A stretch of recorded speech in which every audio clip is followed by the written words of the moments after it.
Hello and welcome to Norwood Oval. It's round 22 in the SANFL, and today, live from 2 till 5, it's Norwood sitting top of the ladder against North Adelaide, who are fourth and pressing. By the way, they had a magnificent victory over Port Adelaide last week.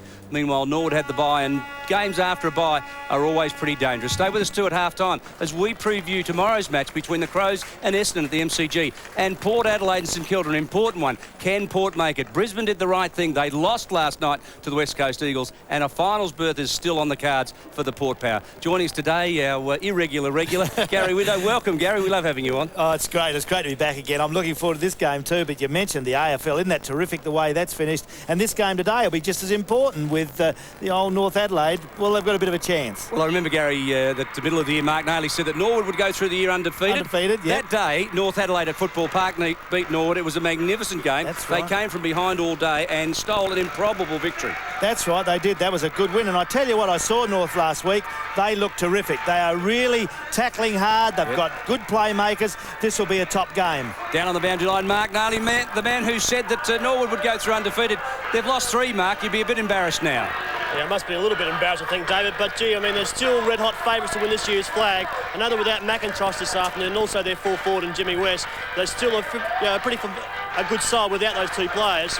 And when we down the boundaries, also one of our irregular players is one of my old sparring partners from the 91 series is Michael Parsons. He's standing about 6'9" here, Michael. How are you this afternoon? I'm very well and looking forward to this game, a really important game for both clubs as far as the finals coming up. As has been mentioned, Norwood coming off a loss, North Adelaide off a good win. I think we'll have to go with North Adelaide because they'll just kick more goals on what is a reasonable day for football. So, David, what are your thoughts? My thoughts, you're a big rooster and you're rooting for the old crowd. Who brung him here? Well, what do you reckon, Gary? I reckon Parsons. I remember him. They used to try to thumbnail out of him, didn't they?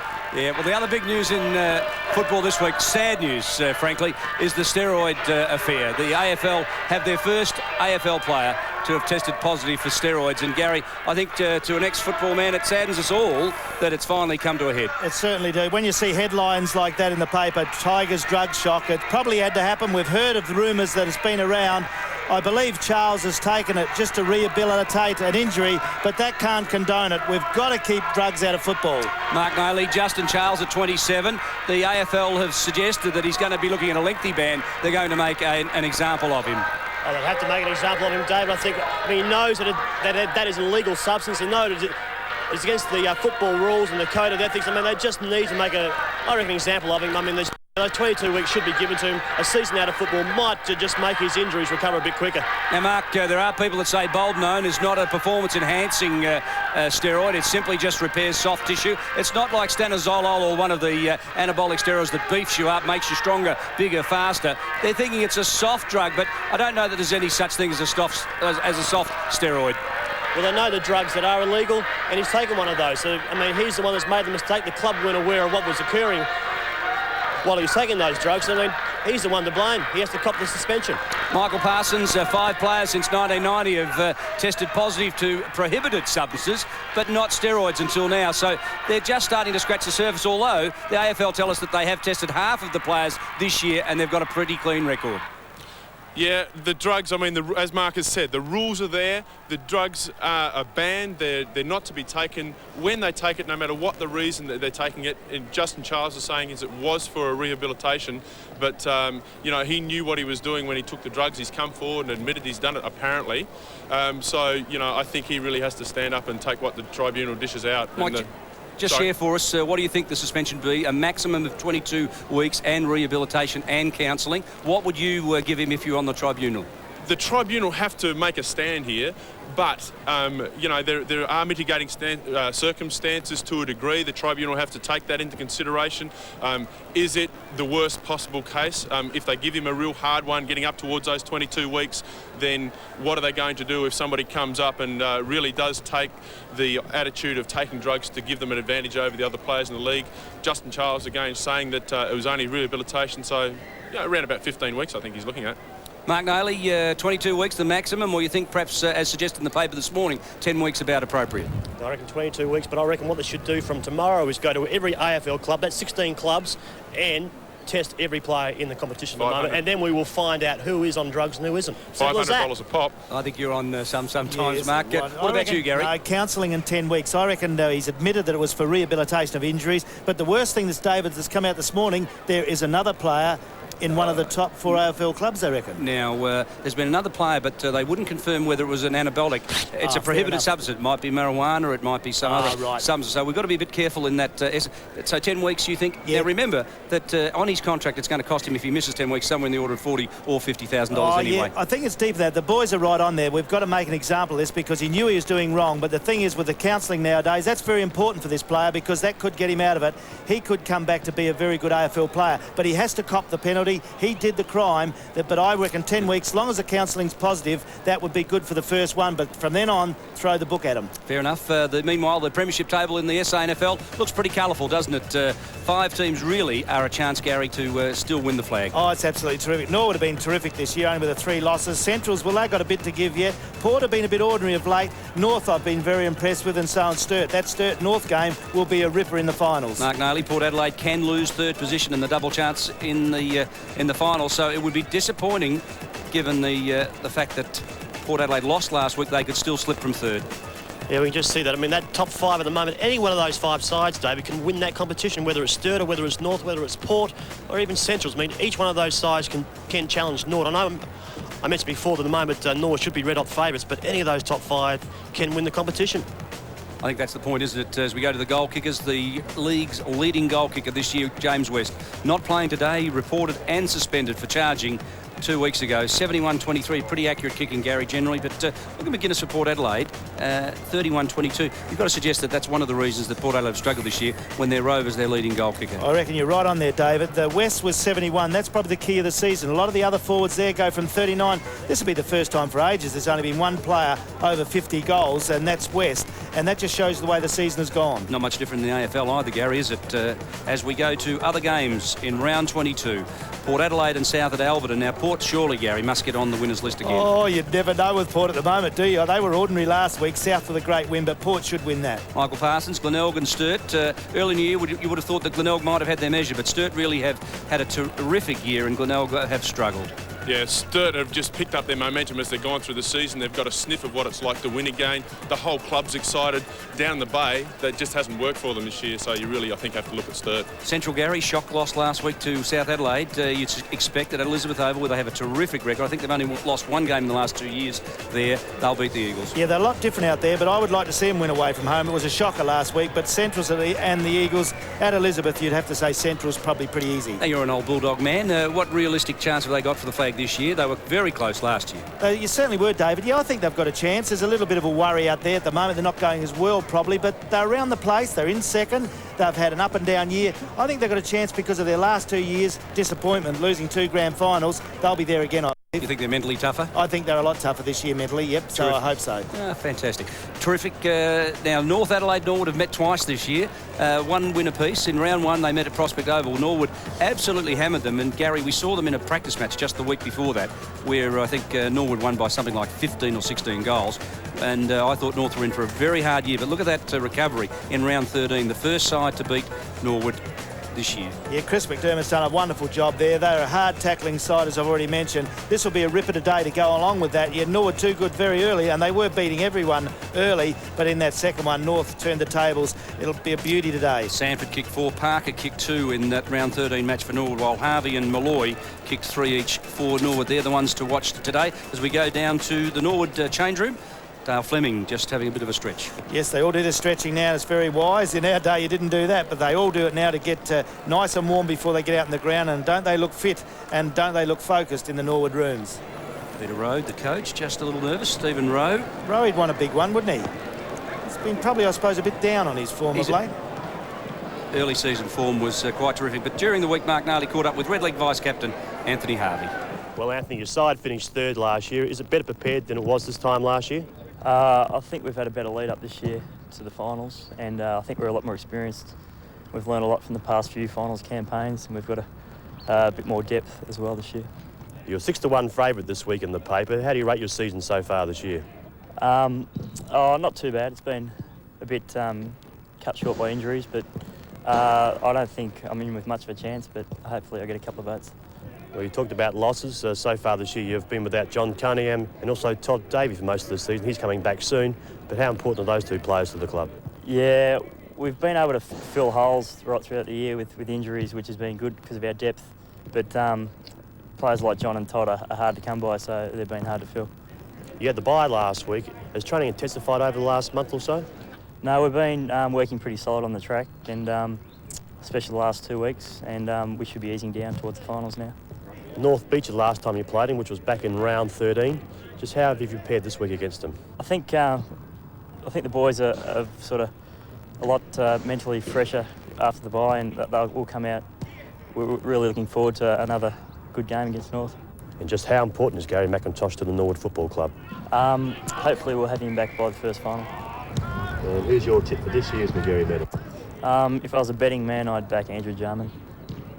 I think there'd be a few people that would agree with him. Andrew Jarman, a pretty fair tip there, Gary's the Norwood lineup. Look pretty strong, particularly down the middle. Miller back at centre half forward. I think they look a little formidable when he's there. Yeah, they certainly do. And the thing about Norwood this year, David, hasn't it, has been their defence. They're the best defensive unit, I reckon, in the league. They've played terrifically. Dan Toshia still down there. Bowman at centre half back pass. Yeah, they look pretty good in defence. That's the key to their play. You think they can kick enough goals? Well, Malloy's been a bit down. With West out of there, they'll be probably battling, but I think they'll get so much stuff out of Jarman, Rowe on the ball, and Harvey that often makes chances a little bit easier for the people up front. Well, it won't be a big goal-scoring game anyway, you'd suspect, to be fair. The reserves was a pretty low-scoring affair. Norwood have won that, but there weren't a lot of goals kicked. It's just light drizzle falling at the moment. Yes, certainly is, and that makes it difficult here today at Norwood. But I tell you what, that Norwood reserves, there's some good players still in there. They've certainly got a depth, haven't they, Norwood? Todd Davies there, Wosley was there, Kelly was there, Aaron Keating was there, and played pretty well too. And he's the one coming back. He'll be nice if they get him. Can they get him in the finals? I think a lot of Crows fans would be looking forward to seeing him playing the tricolours again. As we go down to the North Adelaide rooms, a little tighter, the visitors' rooms. Always are, aren't they? They always stick you in a little dingy corner to have a look at it, but it's terrific. There'll be a good feeling down there. North Adelaide doing everything right. McDermott would be happy. And they certainly all getting in a bit of bag there also with McDermott yelling at him. As we go down to Michael Parsons. Michael, you're familiar with the North Adelaide routine? Lots of stretching and running, jogging around, throwing the ball and bumping. Yeah, it doesn't look like it's changed too much when I was in there trying to warm up for a big game. And North Adelaide, they really are getting a little momentum back. I talked to a couple of the guys out there a couple of weeks ago, and the guys that on the other side of the fence, they weren't confident with 3 tough games to finish off coming into the finals. But they got over Port, and I'd be looking for them to win again today because, as it's been said, just not quite enough goal kicking there for Norwood today, I would say. Thanks for that, Mike. And Mark Nardi caught up with North Adelaide captain Jay Viney on Thursday night. Well, Jay, it was an impressive win last week against the Magpies. How do you compare the week before between Sturt and also Port Adelaide? It was a great win for us last week against Port at Alberton. To compare the two, I really can't. We just love playing Port at Alberton. So since I've been here, we've won twice. So each year we look forward to the journey out there. Just how close are the top 5 teams? Very close. And it's going to be a very tight final series. I don't think there's any major favourite, in my opinion, at the moment. I think the best side in the day is going to come home with the money. Have you enjoyed your time at North Adelaide as captain? Loving it here at the present time. Great club, great bunch of guys, enjoying our footy, enjoying our social life. What more can we ask for? Just how important has Danny Morton and Troy Lehman been to Tim Noonan this year in the midfield? Been very important to us, especially Timmy. He takes a bit of heat off Tim. 2 guys who can go out and get the ball and just share the workload for Tim. Does Chris McDermott coach as he played? Very controlled. He's a very controlled coach, but then very much on discipline. No mucking about, believes in good preparation. So I guess it's the way he played. You can go 30 if you win this afternoon's game. Just how will you beat Norwood? Just by going at it. Simply like against Port, if we're at the ball, hopefully we'll get first use and we'll take it from there. All the very best this afternoon, Jay. Thanks, Niles.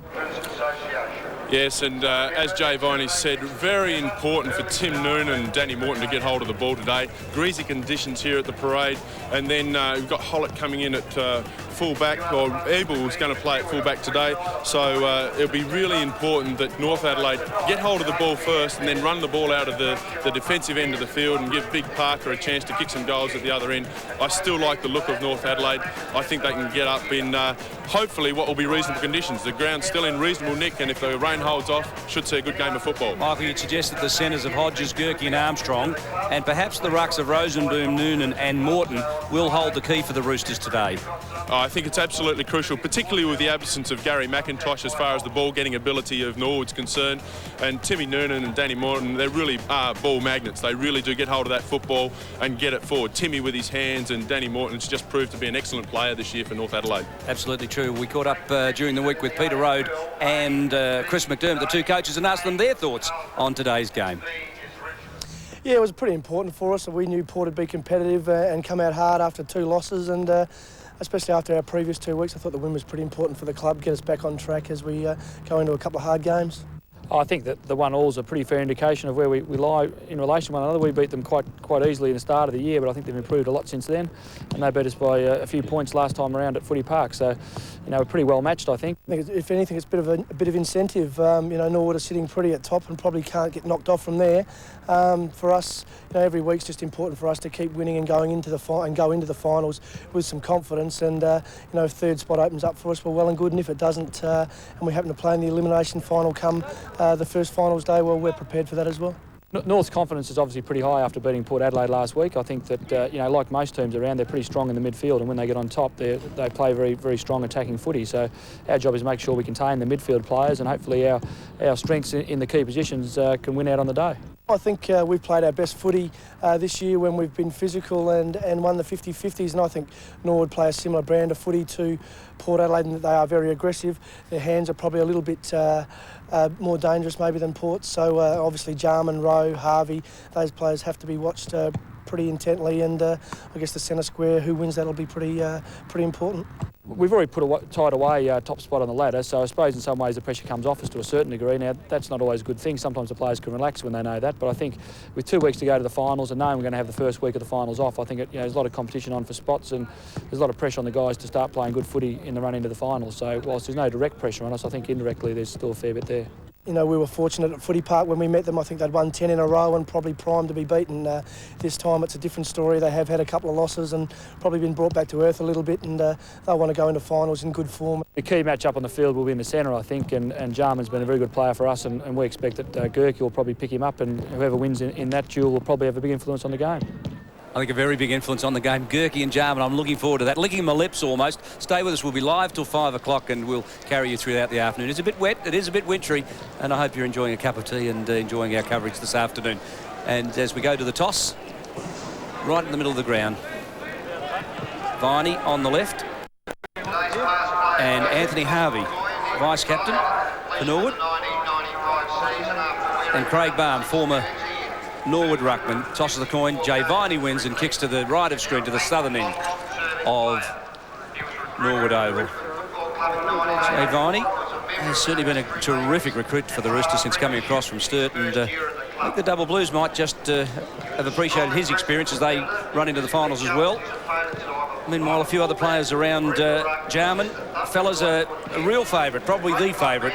Well, according to Thornton Sportsbet, he is the favourite for the McGarry medal in 1997. He's an exciting player, Gary. Just love watching this bloke. He is one of the most talented players in Australia, not only South Australia, but in Australia. Yeah, he certainly is, and behind that McGarry medal again. Well, the bald head, Gary. I reckon it stands out. Now, the umpires can see that, Mark, couldn't they? And his game today will be valuable to this Norwood performance. The Norwood Oval, a bit smaller than the Footy Park surface where the finals will be played, but I believe also a big test for North Adelaide today coming up into those final series. Gary, you'd suggest that there's 3 players for Norwood that are a chance in the McGarry. Harvey's a chance, and James Tyson's early season form was fantastic. Anyone else you can think of? You've hit Tyson. He played brilliantly early in the year to make the state side, and then he went down a bit after that, but he was brilliant early. Harvey was very good but missed a few games. He'll always pick up votes.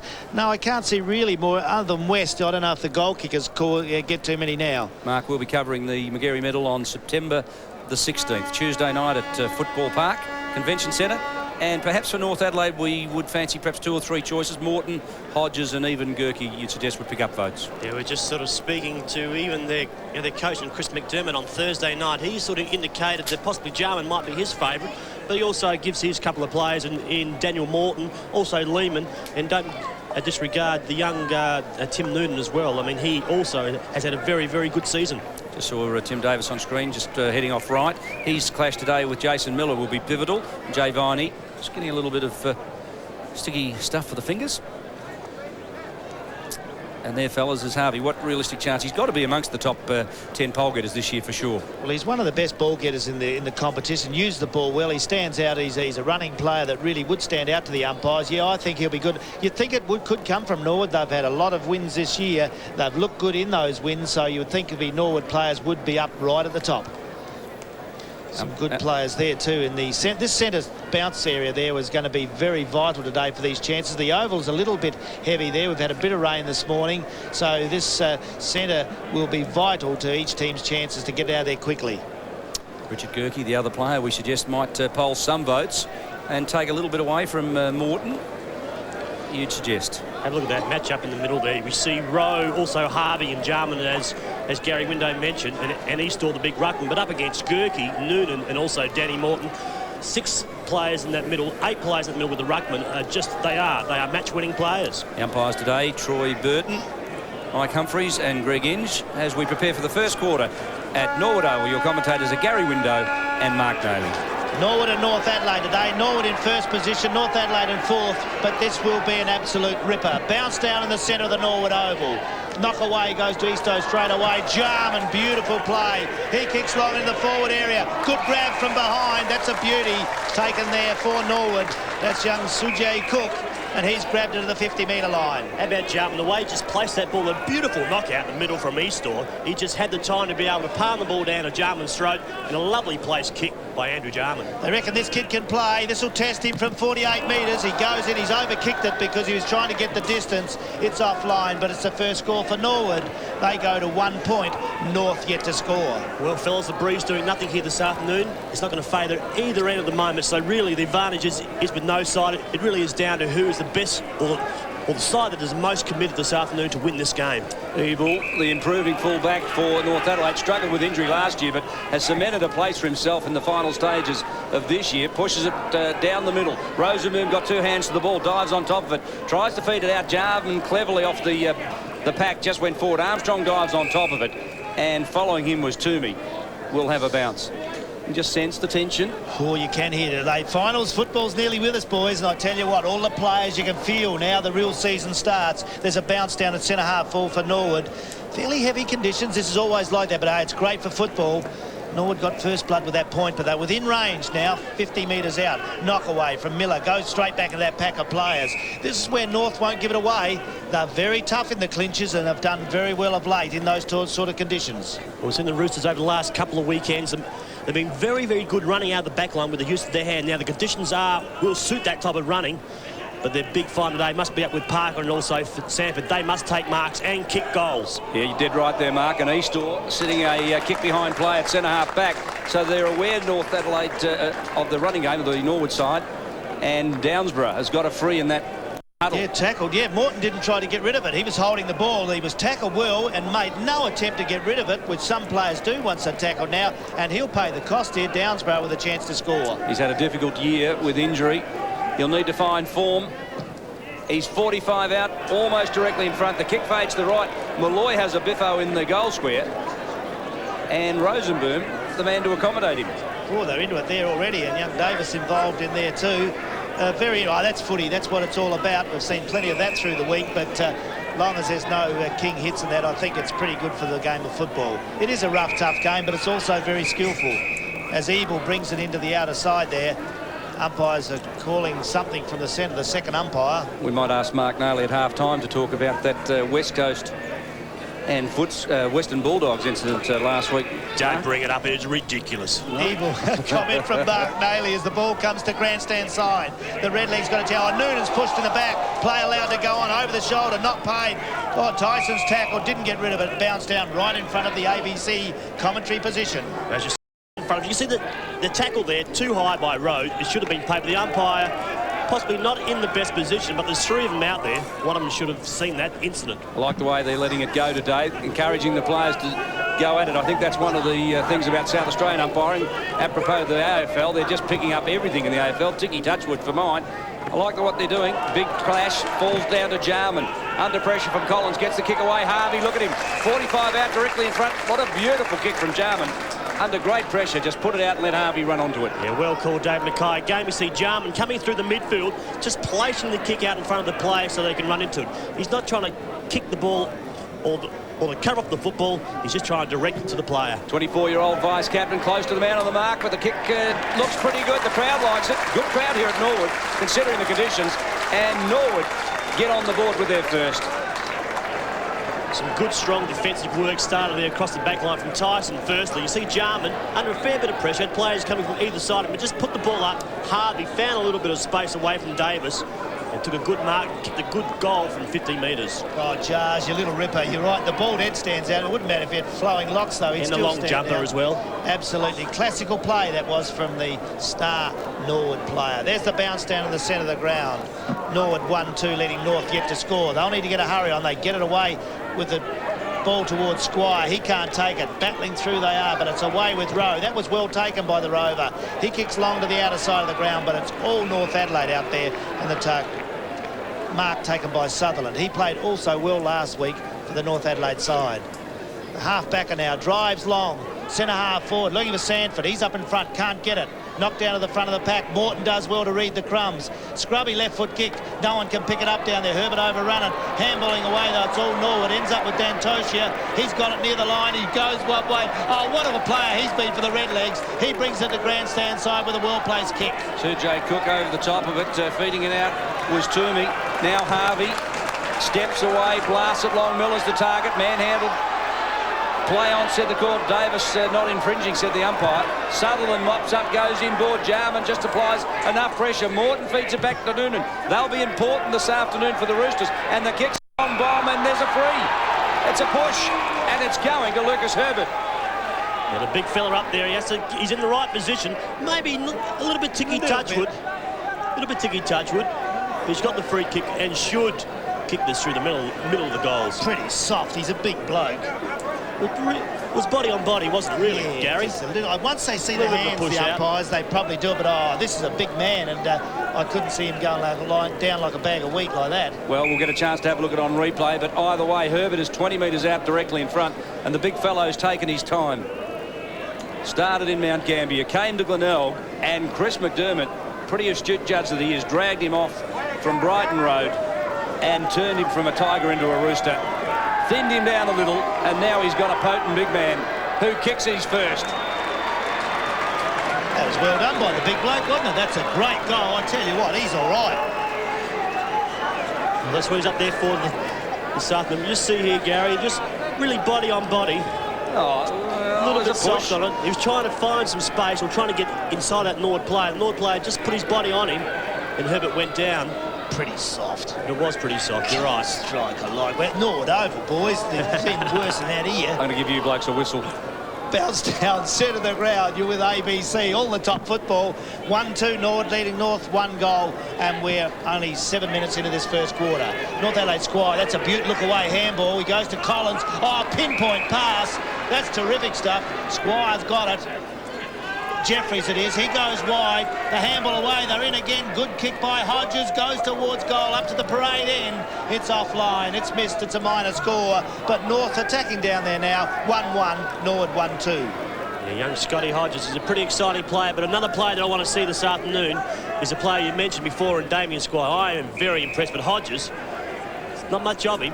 But gee, he is elusive and can kick goals. McCormick took the mark from the kick out, blasted long. Rosenboom, the big fly. He's an athletic big man, this fellow. Played superbly last week. Still got the kick away. No, well, look at the leap on him. Look at the girth on him. Yeah, well, he's got to be athletic to get up, doesn't he? Eastor to McCormick. Comment mark, Nailey. You really are a sourpuss some days.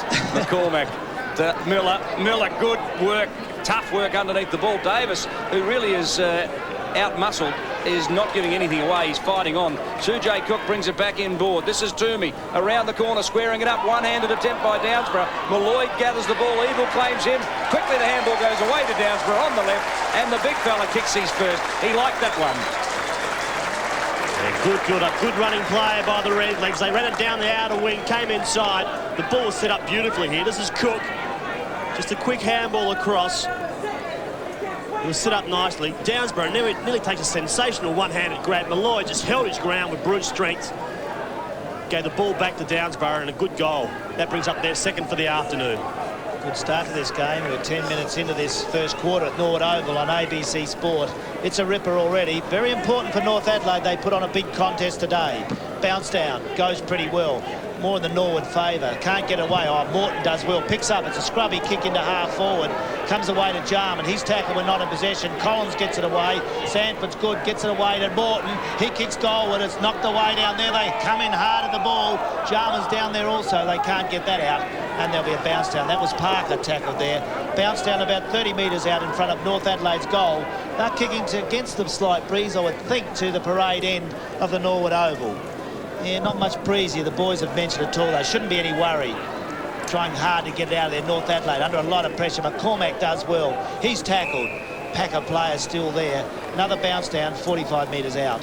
Chris McDermott in the middle there. Flanked by Stephen Barrett, the assistant coach. They've done very, very well, haven't they? The opening of the year, they were flogged in a practice match by Norwood and then mauled in round one, but they fought back beautifully. They've certainly been terrific. From the bounce, Toomey gathers it in, but Gerke there and Noonan to smother him. Rowe comes out with the ball, and umpire Inge says he'll have a bounce.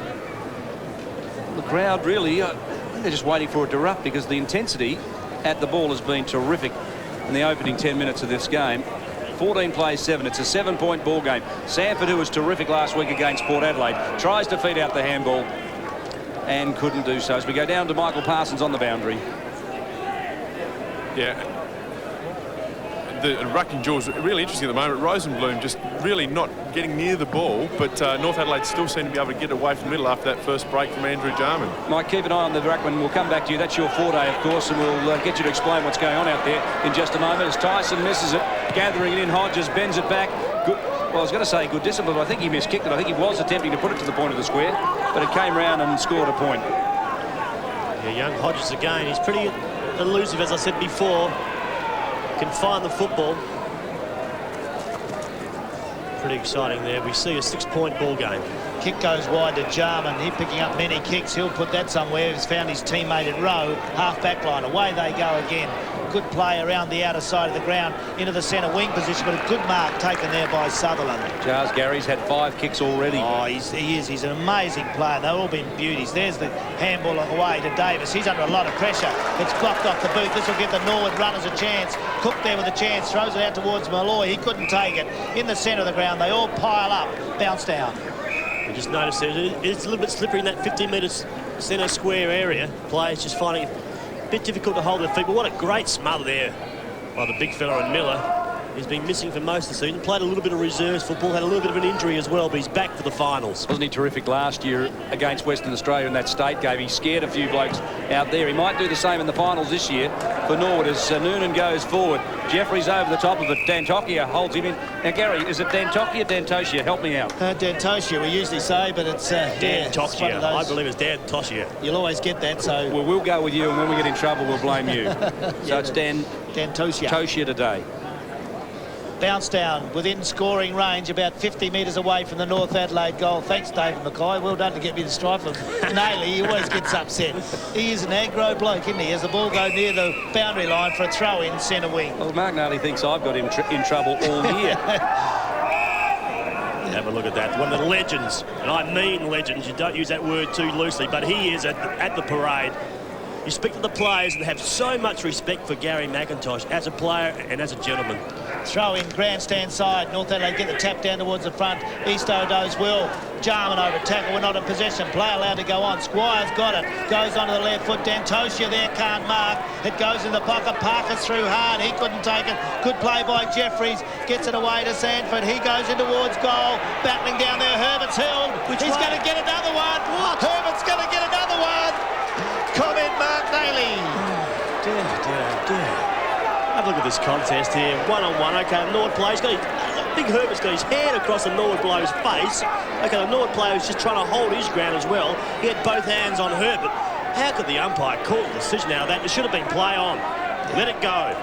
Good comment, Mark. You're right on there. And you can see that in our ABC replay. It shows it out, doesn't it, with those slow-mos. Well done by the boys. You can always pick it out. Now a kick at point-blank range now for Lucas Herbert, the ex-Glenelg player. He's been all right for North Adelaide. McDermott getting him over to the Roosters. Kick one. Look at the way he holds that ball. Beautiful positioning. Goes through. He'll put that straight through. It's a good kick. That's his second goal. Good play by North Adelaide going to that parade ground end. And it's a tied ball game. 2-2 apiece. And with 14 minutes into the first quarter. The umpires really have gone a bit mad this season, haven't they? With the AFL and also with the SANFL, just favouring that full forward player. The backman is trying to hold his ground. He's trying to hold his position. Herbert's trying to lean on him. So the other Norwood players just trying to push off him. But really, I mean, that wasn't a free kick. Mike Parsons, what do you think? Yeah, I was actually just looking at Brendan Parker as he made that kick back towards the head of the square where that contest took place. He really did hurt his ankle, and Darren Wolford looking like he might be coming on, but he's putting the jacket back on as Brendan Parker walks out the injury. Thanks, Mike. We'll come to you for the rucking setup in just a moment, if we could, as Rosenboom and Eastor go at it. Again, Harvey feeds it off to Cook, starting in the middle, pushes it forward. Loose ball, Malloy, first man there, needs support. Gets it in this occasion from Toomey, who concedes a little bit of ground. Evil was terrifically desperate. Head down and going hard at it. Toomey calls for Malloy calls for a free, but umpire Inge was having none of that. And Evil gets a reprieve. And I suppose he didn't have a chance there, Gary, did he? No, he couldn't get it out of there. Cool, I tell you what, this game's going to be on. It's a crook old game at the 15-minute mark of the first quarter. At the bounce, Rosenboom wins this one. Kick away came from Morton, a high ball. Jarman sits under it. Hodges did very well to thump it down. Squire was clean bowled. Armstrong cleverly. Now Hodges in a wave. They're coming, the Roosters. Gerke looks for support. Gets it in. Hodges in the double play. Now into space. Herbert runs onto it. Pitt from behind just drags him off the ball. Play on set the umpire. Dantosia at the 50-metre defensive line. Handballs forward into space. Searching. Off it goes now to Obbs, who runs away from half-back. A long ball through the half-forward line. 2-on-1 out there, but Miller was up to it and takes a very strong mark. Feeding it back, Obbs running again. Now it's a game of running today, and Tyson inside 50 marks. And both sides are running it up and down the field. It's good to see both coaches this afternoon just allowing the midfield to run free. There's no tags, there's no go with rolls. Tyson, long ball, Rosenboom defensively. Marks strongly. The big fella's playing well. He did that well last week. He was best man on the ground in that big win against Port Adelaide and Albert, and done well there. Armstrong's got it. He's a good kick too. Goes long to the outer side. There's pushing and shoving. The ump right there didn't see that one. It goes to King. He tries to get through under pressure. Handballing from North Adelaide has been good of late. They try to get it. Bottom of the pack, they can't get it up. Good play from both players. Davis getting up there. See there on screen, Coach Peter Road. They've seen a little bit of success. They finished third last year, but they're well on the way. They've been minor premiers. There's no doubt about that. They've got that secure. And he's got his mind set on winning this year's North Adelaide SANFL flag, hasn't he? No, they certainly have, and you're barracking for them, I think, Nails. You like that Norwood side as Easto's got it onto the right foot for the Redlegs. Drives to centre half forward. Oh, good mark. That's a beauty by King. The umpire's going to give a penalty here. Fair enough. Threw him away after he'd got it. Just garbage disposal, just threw him away. And King picks up the penalty. Yes, that certainly was, and that's what's got to happen to that. You can't throw them away like that. North Adelaide looking pretty good, aren't they? It's an even game of footy where the scores are tied, 2-2 apiece, and we're in the 17-minute mark of this first quarter. We're at the Norwood Oval, ABC Sport. The long kick goes into centre half forward, offhands the back of the pack. Taken by Cook, he goes on the right foot, pops it back to the centre, but it's all North Adelaide there. They're doing really well. As Sanford's got it, he kicks badly, and it's marked the centre half back by Eastoe. Eastoe playing a kick behind play along the same lines of Rosenboom. Oh, Sutherland got high over the top then of Lachlan Bowman and punched it across the line. He's been a terrific recruit since coming across from Sturt as well. So along with Viney, they've picked up a couple of smokies. Yeah, scores are level. We've played just on almost 18 minutes into the first term, and it's a hard-fought affair as Jarman flicks it out now. Clements in support. McCormick in the overflow. and out wide goes Clements. He kicks it in more or less into space, and will try and run onto it himself if the ball doesn't beat him out of play, which it does. Good healthy crowd here this afternoon. We see on both hills there's not too many spaces around the place. They really are enjoying it. You can have a cold can of beer, you can have a hot pasta or a pie out there. You really can enjoy your football here within the SANFL. Yeah, it's one of the best places to watch footy, isn't it, Norwood Oval? They do it so well down here, the Redlegs. Deserve everything they get out of footy. Always been a power club in the SANFL. As the kick goes wide to the outer side of the ground, that runs out of play. Throw in centre wing with the scores even, 2-2 apiece at the 19-minute mark of the first quarter. Throw in, big pack of players forming there. Miller back into the Norwood side today. Big Rosenboom, he's made his own lately, knocks towards the line on. Noonan's always a good player down at ground level. He didn't get that now when you say that he's kicked it out on the full. A little bit harsh on the fella, but it's gone against him and Norwood to go into attack. Ops now with the kick. It's a high ball, rainmaker to centre-half forward. Gave Miller no opportunity. He was 2-on-1. Sutherland kicked it off the ground. Jarman gathers it in. Flicked away by Gerke in the stiff tackle. Was a strong arm that came in and just punched the ball clear. And going to ground with the ball and coming up with it is Clements. It's great to see the intensity and also the desperation shown by both sides. I mean, they both want to win this game. Only a week to go until the finals start. Norwood sitting on top of the ladder. They can't, of course, lose that position. But I think winning form, Gary, is important form. Oh, it certainly is, and that was over the shoulder. That allows the Norwood to get their runners going. They come wide to grandstand side. Take away there, they run through, picked up beautifully by Obbs. Lousy left foot kick goes in the pocket. Taken by Harvey, he's run out of play, he had nowhere to go there. Must have looked awful for him there. All the reserves were there, he nearly ran into him, the ball out of play. There's the lovely Barn family, Robin, and also Craig, on the former tough backman that played him for a while. A little bit of rucking towards the end of his career. His lovely wife, Robin, there now. She puts together the budget, I'm led to believe. Yeah, well, you've been so critical of. She wants you too. He tossed the coin today, Craig Barn. That's another innovation they use here at the Norwood Oval. It was terrific today. Can't believe Barmy got such an attractive wife, I can tell you, Gary. She's terrific, isn't she? Malloy goes goalwards for the Redlegs. Oh, it's hit the post. You always want to go and saw them off when they do that. It's missed, but that puts Norwood in front at the moment. They go to 2-3, North Adelaide 2-2. You see he would fold the ball right behind the camera there. In other matches around town today, Port Adelaide just 7 points over South Adelaide. Midway through the first quarter, it's Sturt by 6 points over Glenelg, and the Eagles by 7 points against Central. At Elizabeth, well, the Eagles have got off to a good start. Bit of a shock there, isn't it? Noonan goes around the outer side of the ground for North Adelaide. It's knocked out of play. The umpire says that's all right. There'll be a throw-in on the left half forward flank for the North Adelaide side. Oh, dear. I wouldn't mind seeing that again. He just went straight for the boundary line. There's no one within cooee of him. And he's just gone straight and pushed the ball straight over the line. Should have maybe been a free kick. Comment from Mark Daly as the ball in towards Parker. He gets taken heavily out of there. Can't get up. Clements is also there. Knocked away. That's beautiful play. Blocked off the boot there as they battle in hard. The umpire there says no, it's out of play. Just watch this, Gary. Look at this. No one around him for cooee. We see 25 there for Norwood. And Troy Clements just gone straight for the boundary line. Squire follows him about 15 minutes behind. He didn't try to keep that in, did he? As the ball goes towards the line once more. Morton's over there, can't get the clear kick. Also Collins for the Roosters, he can't keep it in. Jarman's also there. There's another throw in the left forward pocket for the North Adelaide side at the parade end of the Norwood Oval. They've got a chance to score here. They trail 2-2 to Norwood 2-3. 21-minute mark of this first quarter. From the throw in, Downsborough down the throat of Rowe. Rowe feeds it off to Jarman. Jars gets away the quick and hurried kick, but it only goes so far as Armstrong, who plays on quickly. A long ball in towards centre half forward. Look at that. Great mark taken by McCormick. Hasn't he been a great defender as we go down to the boundary line, and Michael Parsons. And we talked about the ball-getting ability of Noonan and Morton earlier, and I really think they've got the edge on the Norwood ball-getters at the moment. They really, from down here, they really are starting to influence this game. We might get the stats on that at quarter time as Rosenboom drops what he could have taken. Sutherland dispatches a kick wide to Armstrong. The ball sits nicely for him. Now he can play on. Look ahead, he'll need to go long. Underneath this one is Noonan. 3 North Adelaide players there without an opponent within 3 or 4 metres. And a short one goes to King under pressure from Bowman. Marks and will steady the ship for the Roosters. Former Woodville West Torrens player, really has found a home with the Roosters at Prospect. A long ball in, and look at that great mark taken. It's Parker.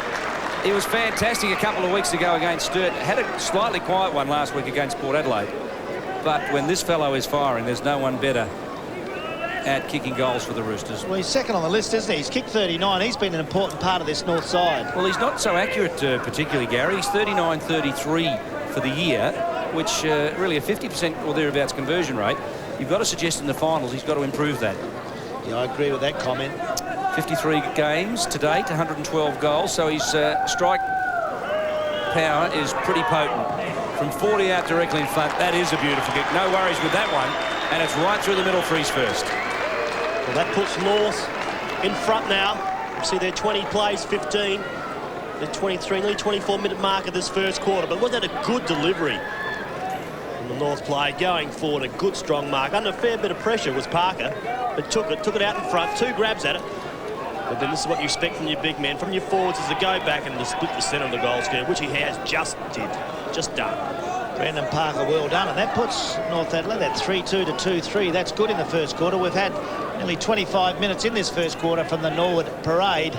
This big game, Norwood taking on North Adelaide. Bounce down. Big Rosenboom is a big man. Oh, Morton's taken out. Did they run through him? He's only a little bloke. He rides the buck well. He's got it high. But, oh, he took that very well. He's up on his feet, as you can see, Mark. They really took him out there. It happens.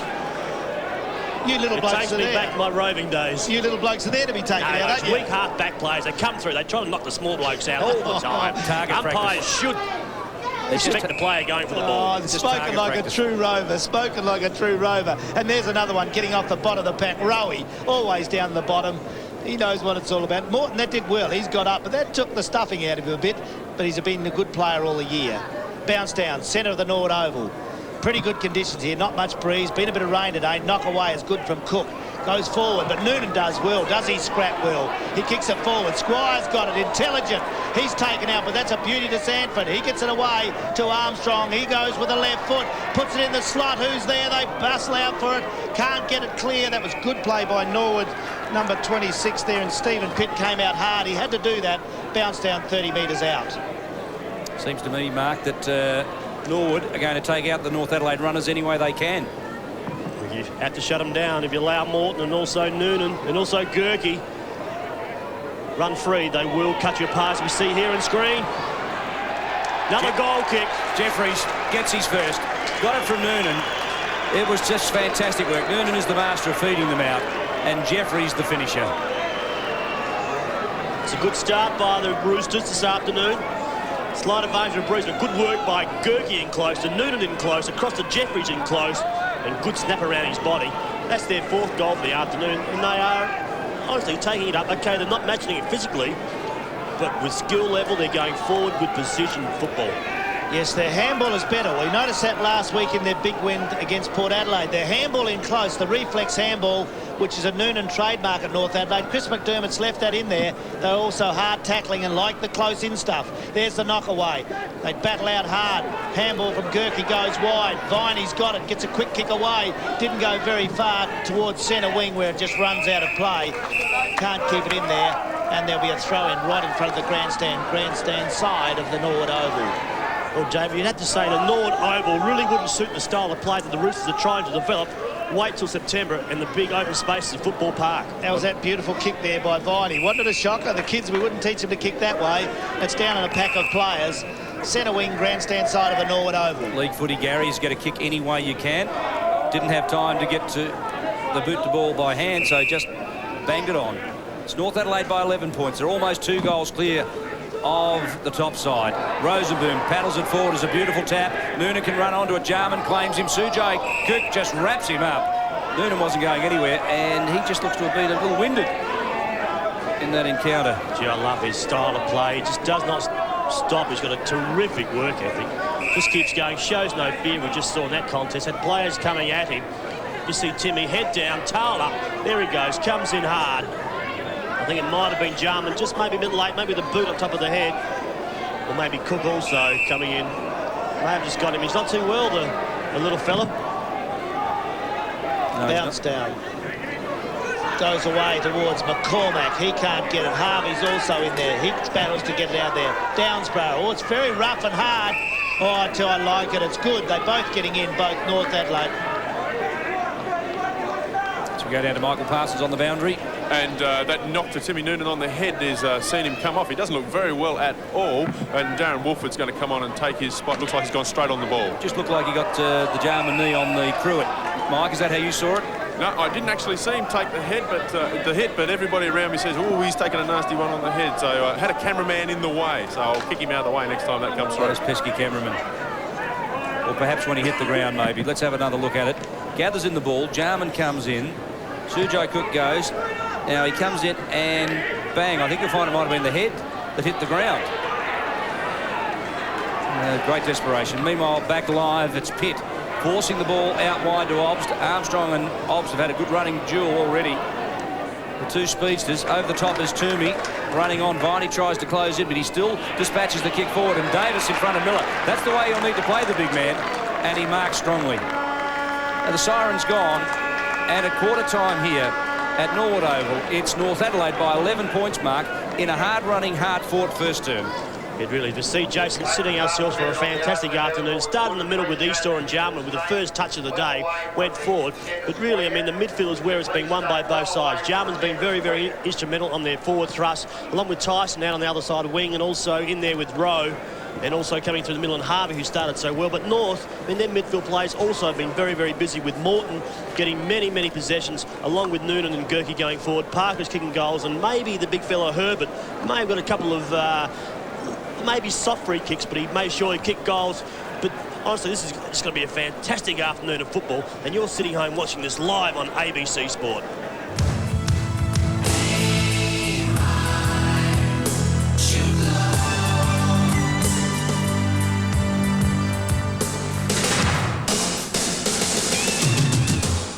11 points the margin at quarter time here at the parade. And one fellow who wouldn't be enjoying the scoreline is Lachlan Bowman. Plays in the number 29 jumper. Today we profile the rugged Norwood centre half back.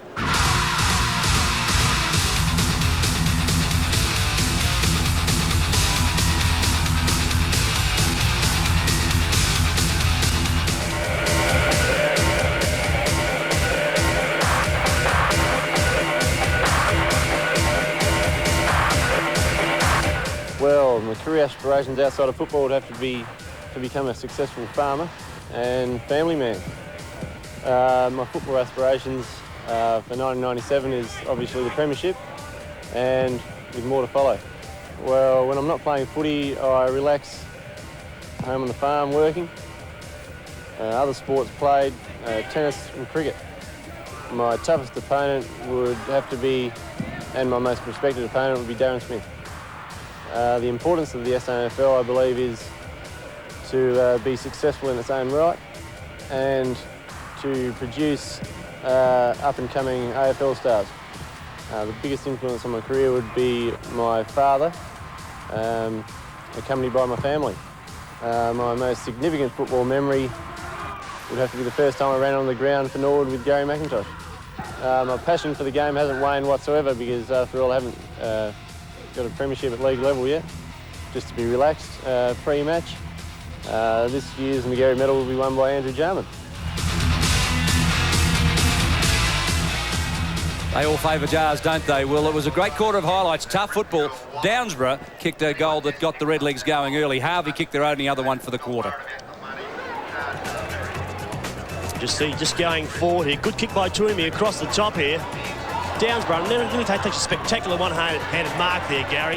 But got back to Malloy, and he made sure he threaded it through with his left leg. Lucas Herbert, Mark, got a couple of free kicks in front of goal. 2, in fact. Yeah, a couple of maybe soft ones there. Just once again trying to get inside the big fella in Bowman, but just couldn't quite, Pitt, couldn't quite make space and went forward. The umpire maybe not in the right position. Here's the other one. Had a hand across the Norwood's player's face again in Pitt. Pitt got up. Look at the expression on his face. You are kidding, umpire, he said to himself. Look at that. He's muffled him. Just about pulled his tonsils out of his throat. And Herbert's gone back and kicked his second goal for the quarter. Paul McCormack took a great mark, Gary. It was a courageous mark.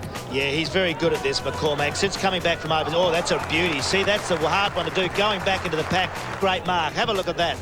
on the replay. That was terrific. Morton, of course, at the one of the centre bounces, got cleaned up beautifully. Look at this, crashing through. McCormick was the player who did the damage. And that is one that you really find very difficult to recover from. Let's be fair about that. Well, Peter Road, I don't think, would be all that happy at quarter time as we go down to Michael Parsons on the boundary for a report from the Norwood camp. Yeah, Peter Road was calm, talked to a lot of the players individually, really looking for a contest on the back line, was concerned about Parker's marking. He wanted the ball punched away at all times there.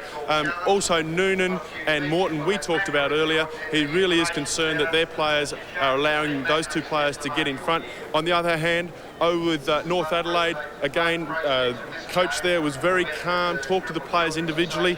Wolford will come on and start on the ball. Timmy Noonan's still suffering a little bit from that knock he took when his head hit the ground, and he'll start on the bench. But players very positive, looking for a contest this quarter to maintain the lead going into the half. Michael, we saw a shot while you were on air. We, from up here, saw Noonan on the bench. He still doesn't look too well. In fact, he looks very groggy. There it is there. We were shooting that while you were doing your report at quarter time. And here is the incident where it happened. He hits his head. And he really is struggling. The eyes are glazed. Yeah, no, the trainers are attending to him now. Sitting next to the team manager, he's got his head down, and he really does look like he's not going to take too much part in this game for a little while at least. We'll see how he comes up about 10 minutes into the quarter. Thanks for that, Michael. Keep your eye on him, and we'll seek a report for you through the second term. As we go to the quarter-time score here at Norwood Oval, Norwood 2-3-15, North are 4-2-26, and it's an 11-point ball game at quarter time. Downsborough and Harvey have goals for Norwood, while Herbert has 2 from free kicks. Jeffries 1, and Parker 1, the other goal scorers for the Roosters. And Mark, statistically, not a great deal in that at all. Just really the handballs, David, is really the only advantage to the Norwood side. They've had 28 as compared to North Adelaide's 20. Free kicks pretty even, Norwood 4. The 2 free kicks may have both gone to Herbert, I believe, for the Roosters. Hit-outs are favouring the big fella in Rosenboom in the middle of the ground. Gary, not much in this match. You'd suspect that I think North Adelaide's finishing was a little better, and a couple of free kicks certainly helped them on the scoreboard. Certainly helped them get there, David, too. And I like the way they've gone about their in-close work. Their short handballs, the reflex stuff, especially out of that centre square, is absolutely terrific. Second quarter underway from Norwood Oval. Stay with us until 5 tonight, with Norwood trailing by 11 points. Your commentators, Gary Window and Mark Naylor. Bounce down to the centre of the ground. Norwood Oval. What a scene this has been of many great games. This one started off that way. We've got 3 quarters to go. Bounce down in the centre. Not much breeze here at the Redlegs home ground. Bounce down. Big Rosenberg runs in. Tries to take it. Rowe barges through. He's caught. Squire does well. Throws the handball away to Armstrong. He gets to the centre half forward. Collins. He's tackled hard. Very heavy work in there. Viney knocks it away. Clements has got it. Down to McCormack. And he's got Norwood down in the Cook direction. Bounces awkwardly. King's got it. He goes away over it. Good tackling there. Allows Cook with a beautiful handball. The runners go wide. It's in the person of Harvey. He goes around the outer side of the ground looking for Malloy. Can't find him. He couldn't control that ball. Doesn't he look a wild man? Desperate stuff there as they battle for the ball. So young Cook there kept his composure, gave the handball across the running Harvey, but great work here by number 14 in North in Wolford. Ran across from around about 45 metres. Just put a little bit of pressure on Harvey and the ball went out over the line. In the forward pocket we are now. Needing a goal. Norwood down there in that attacking area by the big grandstands. Good young player there. He started well today, Cook, and he's certainly got plenty of pace. Just looking at Lachlan Bowman at centre half back for the Redlegs, just holding his bicep. May have got a bit of a bruise or a knock to it. Oh, Rowe barges through, gets it away to Obst onto the left foot. He drives it up towards the parade end of the oval. It's out on the full, went right across the face. It's out of play. North Adelaide to get out of trouble through Ebel. Ebel, who has certainly thinned out, looks a lot tougher. A bit more physical in his game. Pushes it to Rosenboom. Eastor came in late. No free kicks to the umpire. Miller just with sheer strength dispatches a handball in the space of Harvey. Taken by Davis. Harvey recovers. Davis comes again. Good second effort. And Hodges, 21 for North Adelaide, played his role in holding the ball in the area, Mark.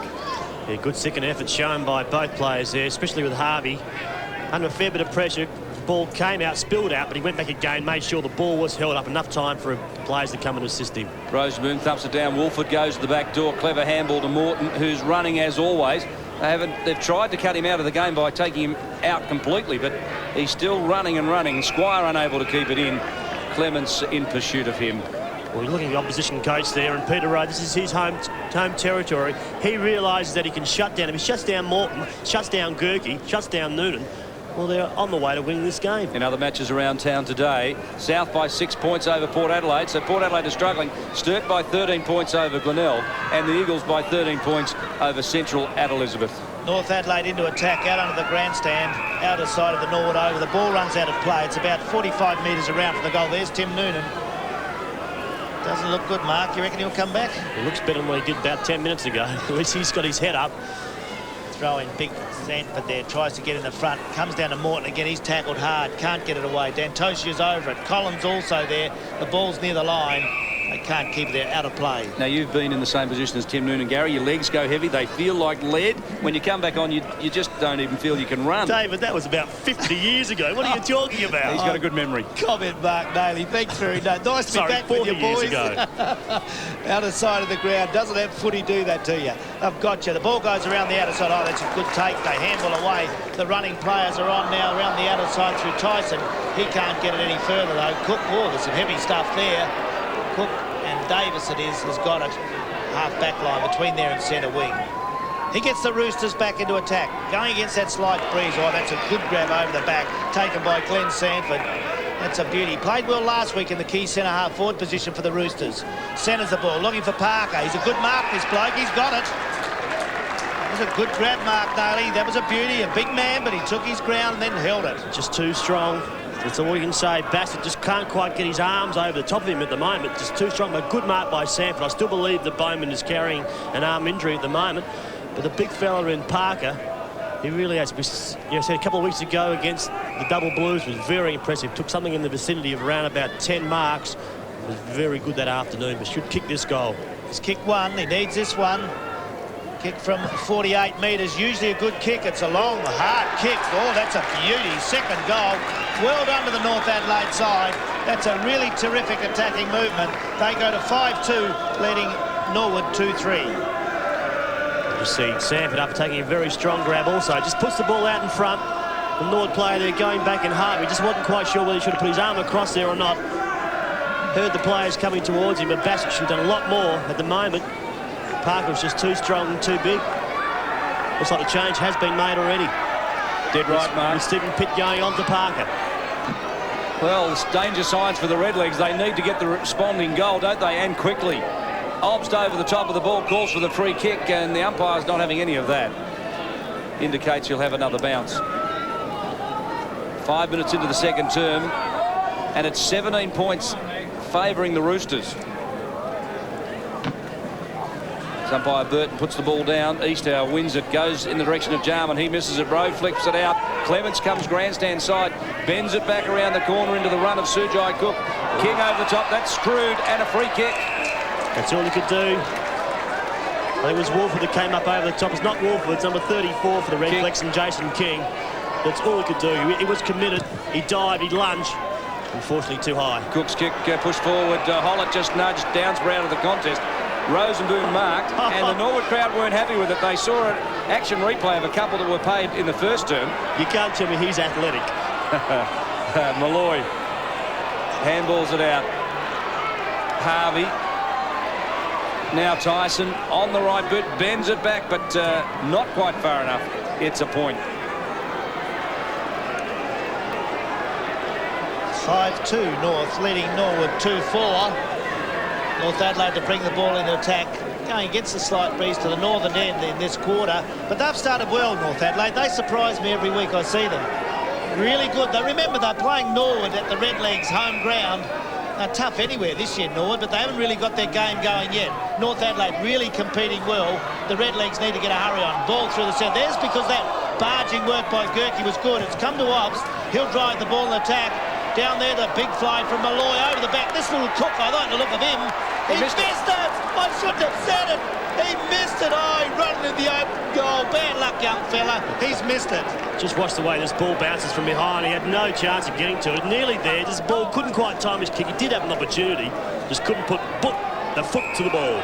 Armstrong Plays on the left boot, comes grandstand side, sitting underneath this one. Sutherland marks it uncontested. Now, this is unlike North Adelaide. He went back to take his kick, but they've been playing on all day and running the angles. Now Collins over the top of the ball. We've hardly sighted him today. Jarman flicks it out. Stolen away by Morton, who in turn pushes it up, but stolen away again by Clements. A long ball to half forward. Sujai, Cook and King underneath. Had a bit of scragging play on, said the umpire. Miller allows a shepherd to Davis, and the little fellas try and duck in, but none of them could get it out. And finally, umpire Mike Humphries indicates that he'll have a bounce. Playing for free kicks, that's yeah, you could hear the Redlegs crowd there. They weren't happy with that decision. They thought Miller should have got a free kick, but Miller was shepherding. That's what he was trying to do, allowing his player to come through and pick it up. Good umpiring. Bounce down. Big Miller, the man we're talking about, is a big fella. Tries to get it down to Jarman. He's got it on the 50-metre line. Have a look at that bald head coming up there. Not the best-looking thing I've seen, but he can play footy. Well, his wife will be after you. She obviously thinks it's all right. I tell you what, I don't like him, but I suppose that's the modern way, Jars. I reckon he's terrific without the bald head. There's the knock away from Miller. Goes wide. They can't get it clear. This is going to be a tough game of footy. Norwood under pressure here with North Adelaide really keeping it in close. They don't mind scrapping it, and that's keeping this game with North Adelaide in front. 5-2 to Norwood's 2-5. Bit of road there. Bounce down, 50-metre line. Big pack of players there. Rosenboom does well to get it down. The kick away goes wide. Take it out. That's a good mark running with the play there. Looked like Sutherland again. He's got it. Yeah, good mark by Sutherland. Going back the wrong direction. Put his arms up. Didn't really know where the ball was coming from. Hit his hands. He took a very good grab falling to the ground. That's his fourth mark. Kick was a little away with Gerke just inside the line. Did he claim it? Yes, said the boundary umpire. So Gerke is having an influence on this game. Predominantly he's handballing. And look at this, Parker. Too easy. Far too easy. He's floated through, didn't he? Pushes the ball out. Herb at the target, the big man. Feeds it off. Squire needs to come in board. No, he chips it in on the left foot. Beautifully played. Play on, said the umpire, was touched off the flute. Jeffries feeds it back to Squire. Gets a shepherd and pushes it deep into the pocket. We're coming at it, Parker again. But over the top came Eastor and thumped it away. So go down to the boundary line and Michael Parsons. It looks like O'Brien will be coming on for Nathan Smart, who jogs off now, and that'll be just a straight swap. Smart really hasn't had a possession in this match, so obviously the coach, aware of that, drags him.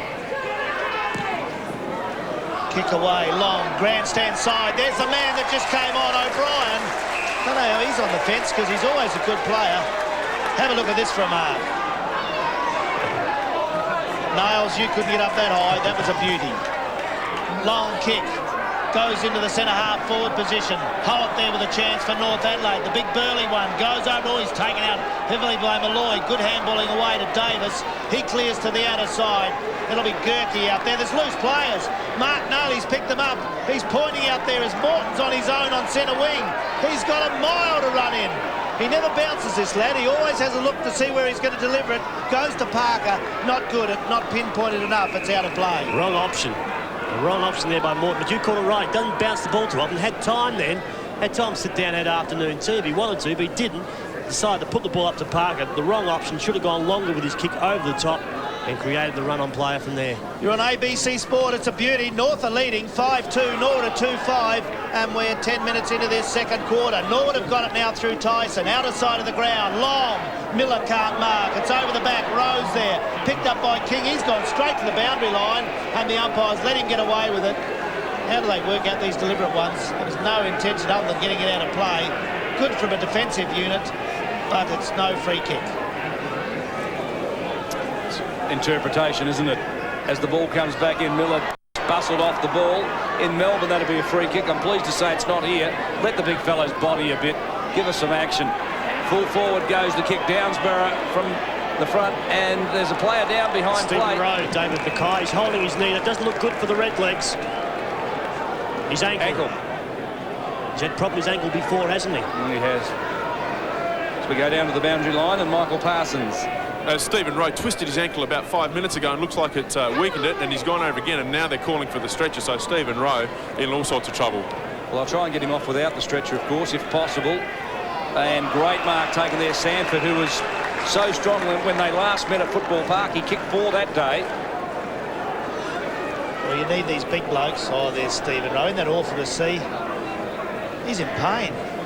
Well, you just can't afford to go into a final series without your best side on the paper. At the moment, as we said before, it's right at the start of the game. We said any side can win this competition. At the moment, they've got McIntosh out with a fairly serious knee. Maybe a couple of weeks before he comes back. Maybe the first final that they do play in. They've got some good reserves, though. We looked in the reserves, Gary, didn't we, earlier today? Todd Davies, second game back from serious injury. Ben Kemp, second game back. James Wasley was in the reserves. As we go back down to Michael Parsons on the boundary. And it will be Dale Fleming that will take Stephen Rowe's place. Stephen Rowe coming off. Looks like he's in all sorts of trouble with that ankle. Not comfortable at all. So injuries to Noonan for North Adelaide and Rowe for the Redlegs.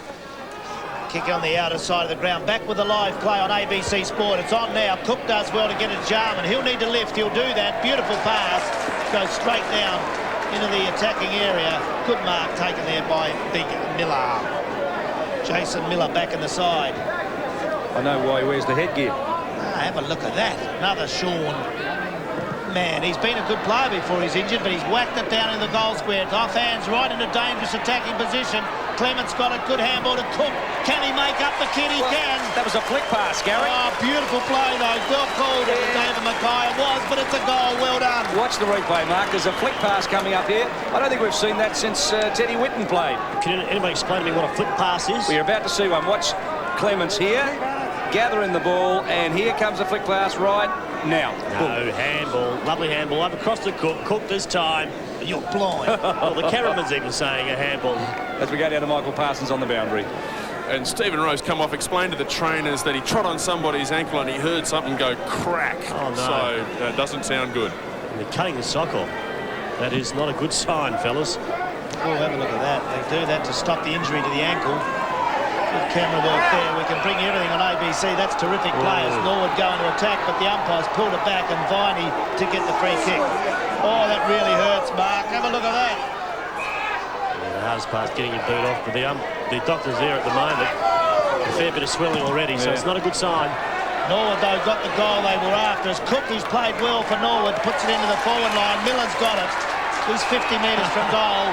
He was hurt. Come He's on, going to get a umpire. It's on his penalty. hands and knees. He's got hold of the player. He slid across the ground. Come on. Look at this, Gary. He's taking the mark. He's gone on his knees. It's just, he's trying to hold himself up. Come on. Nothing wrong with that. Not for that big a He's taking him to the goal square. Ah, that is absolutely ridiculous. Sure, well, the umpiring nowadays, I can't believe that. That was a very minor infringement. Oh, make an interchange, someone. That's a new one, Mark. We might have an umpiring interchange. I think we might have to. That is a ridiculous decision. It's cost the Roosters of goals. Given one to Norwood. Miller's taken the headgear off. All of a sudden, he's grown an extra leg and he's starting to perform a little bit better. But Cook again, he is a dangerous player, Cook. But we see it here, that same instant. The player's on his hands and knees, just trying to stop himself. Well, the rule is, of course, once the ball's been marked, you can't hang on. So, in the true essence of the laws of the game, the umpire really had no choice. That's the letter of the law, but I think there's got to be the spirit of the law is what you're talking about. That's for sure. Yeah. Bounce down to the centre of Norwood Oval. Norwood 4-5, trailing North Adelaide 5-2. Bounce down. Norwood are getting a bit of a wriggle on now. This Clements, he always battles hard for the Redlegs. Goes onto the left foot, gets it into the forward area. O'Brien's tackled hard by Viney. Miller comes charging out. Does well to Jarman. That's good play. Clements again. Oh, he's put Harvey in trouble. And he's pinged. He can't get rid of that. There'll be a bounce down at centre forward. Some great work here. Good quick handball across. Norwood starting to lift a little bit, but great again. Great commitment shown by both sides here. In other matches being played around town today, it is South by 9 points over Port Adelaide. They're continuing their good form. Sturt by 9 points over Glenelg. They're being pegged back, and the Eagles maintain their lead. 13 points over the Bulldogs at Elizabeth. Bounce down at centre half forward. The Redlegs need a goal. They're going to the parade end in the second quarter. It's been a good game of footy. It's tough, it's hard. They try to get down the bottom. Miller has certainly lifted. He's throwing himself around there. Can't get it clear. Bounce down again. North Adelaide by 3 points. You're on ABC Sport. A lot of big footy this year and plenty to come. And don't forget McGarry Medalite. That's always a beauty. There's a knock away from Rosenboom. Goes wide. They can't get it out there. I like this. It's tough, it's hard, but who's going to crack first? See there, Stephen Rowe. The ice pack on his injured right ankle. Can't be too happy. There's our Mike Parsons, our roving reporter on the boundary line, just inquiring how bad he is. Actually, if Mike got any closer, Mike got any closer, he'd be strapping the ankle. I think it might have been a Norwood official or two telling him to get out. Well, when you're 6'9", I don't think too many people. Yeah, it was good to see him do that. Michael Parsons, you remember when he played for North? They used to try to thump him. They couldn't reach him, did him chin, so he hit him in the ankle. Yes. As we go down to Michael Parsons. Big Mike, what's the action down there? Yeah, I've just been talking to Stephen Rowe, and he's pulled stumps for today. It doesn't look like he'll be back on the ground at all. Did he get the bails? I'm sorry, I didn't miss that. Sorry, Mike. Frivolous in the extreme as Backless Squire. Just claimed by O'Brien, goes to ground. Loose ball comes out in the direction of McCormick. Oh, he let one ride. And watch this as the ball goes out of play. Just a little bit of byplay. And Sutherland went to ground, and I think he might have got a free kick. Well, belated free kick. Must have elbowed him, I think, as he was going past. 51, did he? Oh, I think there was a coat hanger. Just trying to... Pretty rough, and McCormick was really trying to take someone out there. Pretty rough stanza of play. There's a kick, goes in the centre wing. Oh, I tell you what, it's hard here. Young Cook does well to go in and get it. Handballing away, McCormick's good. Over to Obbs. He goes away onto the right foot. Drives long to centre half forward. They battle in there. Hodges can't take it. Kick off the ground by Davis is good play. He handballs wide to Hollick. He's got it. Goes wide again. Oh, plenty of pressure out there. Holland's got it. Onto the right foot. Scrubby kick. Centre wing. Big Sanford lumbers out there. Gets a good handball away. That's terrific play by North Adelaide as Wolford on the ground kicks the ball around the outer. It's out of play. There's a good work shown there by the North defence. Started with Holland just kicking the ball forward. It's bash and crash. That type of football being played here this afternoon. And some good work. Big Sanford bent down, picked the ball up. Good hands at ground level. Rosenboom thumps it down. King steals it away. Dispatches it towards centre half forward. Squire and McCormick. That's a good battle developing as well. Morton dragged off the ball. Harvey tries to push one forward. Sujai Cook comes in late. And in the finish, he held the ball in the area pretty well. Like the look of this kid. He's only, played 9 games. He looks a real goer. He's only little. Have a look at him, but he's got courage. We saw him as a 17, 18-year-old making an impact. Didn't he win a junior medal, Mark? I think he did, under 17 or 19 medal about 4 years ago. Harvey with the kick away. Toomey was there, but Miller from behind. And Davis goes after it. And Gary, I really like this kid. Caught one and might pick up a free kick. Yes, to the umpire. Come on. I think he inadvertently got a boot, I think, as he went. Oh, you are kidding, David McKay. It's not a boot, is it? That is a reportable offence. He's taken a swing at him with a clenched fist, and the umpire has paid the free kick but hasn't reported the player. That is ridiculous. He hasn't got up either. We've got it on screen. That is absolutely ridiculous, and it honestly, it just gets me that this play at the moment, the AFL are trying to clean their game up, maybe a little bit overboard, but those sort of incidents shouldn't occur. How'd you see it down there? Comment from Mike Parsons. Yeah, it looks like Snowden's warming up on the boundary line in anticipation of coming on, but I think the player's back on his feet, and but he too is looking very groggy. Oh. Well, the trainer just grabbed him on the face and he winced in pain. I hope there has been. I hope there has been a report. I'm led to believe that there has been one. There has been, yes. It has been good. They're doing their job. I take everything I said back. Now here's the trainer just grabbing his face. You can feel the pain. So, well, let's hope he hasn't depressed a cheekbone. They are extremely painful and difficult to repair. Even a broken jaw with the way he looked in. That looked ordinary, didn't it?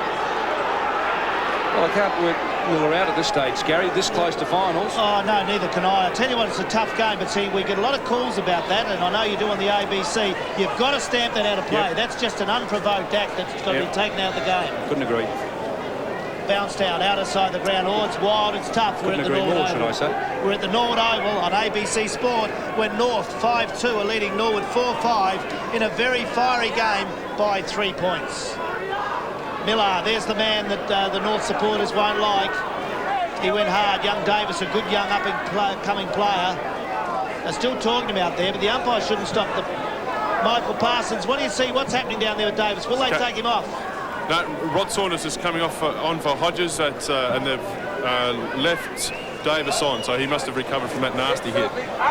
Comment from Mike Parsons down on the ground. There's the player we're mentioning, Davis. He's got a very sore jaw after that roundhouse. It really does. You smack on the jaw like that, it does affect that part that's at the top of your jaw where it does connect to your skull. That's where you feel it. 21 minutes in the second quarter. Fiery game at the Norwood Oval. It's got away by Gerke onto the left foot, goes to the centre of the ground. They run hard at it. Coming through McCormack, couldn't take the ball. Morton did well, gets it away. Armstrong, bad handball, looking for Collins. Jarman's there. He kicks off the ground, goes into the half-forward line. O'Brien, brilliant football. Play of the day, O'Brien. The Redlegs have hit back and hit the front. Great goal by O'Brien. Yeah, the North Adelaide players there just panicked a little bit too much there. We saw Viney come through the middle, just gave the handball away far too easily. All Jarman wanted to do was sock the ball forward. No real commitment shown there. Davis, who got the heavy knock, didn't want to come out and meet the football. Couldn't afford to take another knock so early. You see O'Brien, positive, direct football, took it, dodged one player, steadied himself and kicked the goal. Good positive football by the Norwood Redlegs. Wasn't that good by the Roosters. It's been a good move taking Nathan Smart off and O'Brien on. O'Brien came on, took a good mark. Now a good goal. We're 23.5 minutes into the second term as we go down to Michael Parsons on the boundary. And Shane Hodges has come off, but he's bleeding from the inside of his lip, so he's come off because of the blood rule. But he's okay. As soon as they can control that bleeding, no doubt he'll be going back on. And the wind is picking up here at the parade, just starting to push in a little bit and favouring the southern end. Thank you for that, Michael. Gerke to Armstrong. With the handball, the Armstrong kick not picked up, and there's Hodges. And if you're not certain that it's tough out there, we've had 3 players come off already. And clearly feeling the effects. Eastdoor goes to the back door. King almost lost his footing, but kept it beautifully.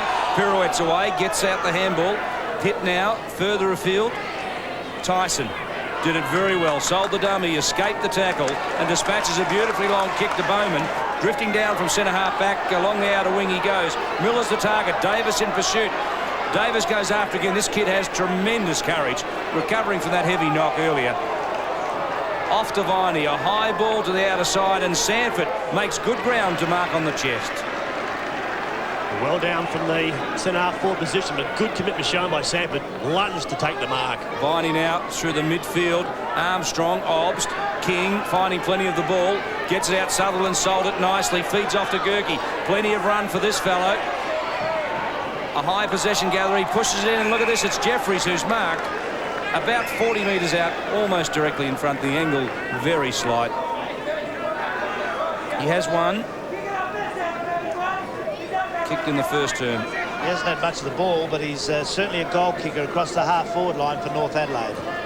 Been important to them this year. When you look at Sanford and Parker, they've had Squire missing for a good deal of the year, and Jeffries has been the perfect foil out of a pocket. They've got a 4-pronged attack, and so far it's worked for them beautifully. From 40 metres out, he lines them up and goes long. It's through. He gets his second. They're back in front.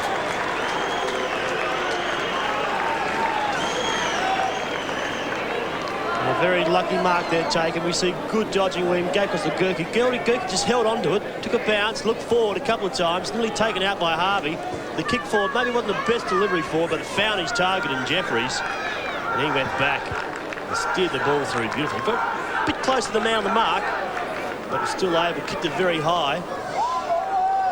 Still able to control the kick. But that's his second for the afternoon.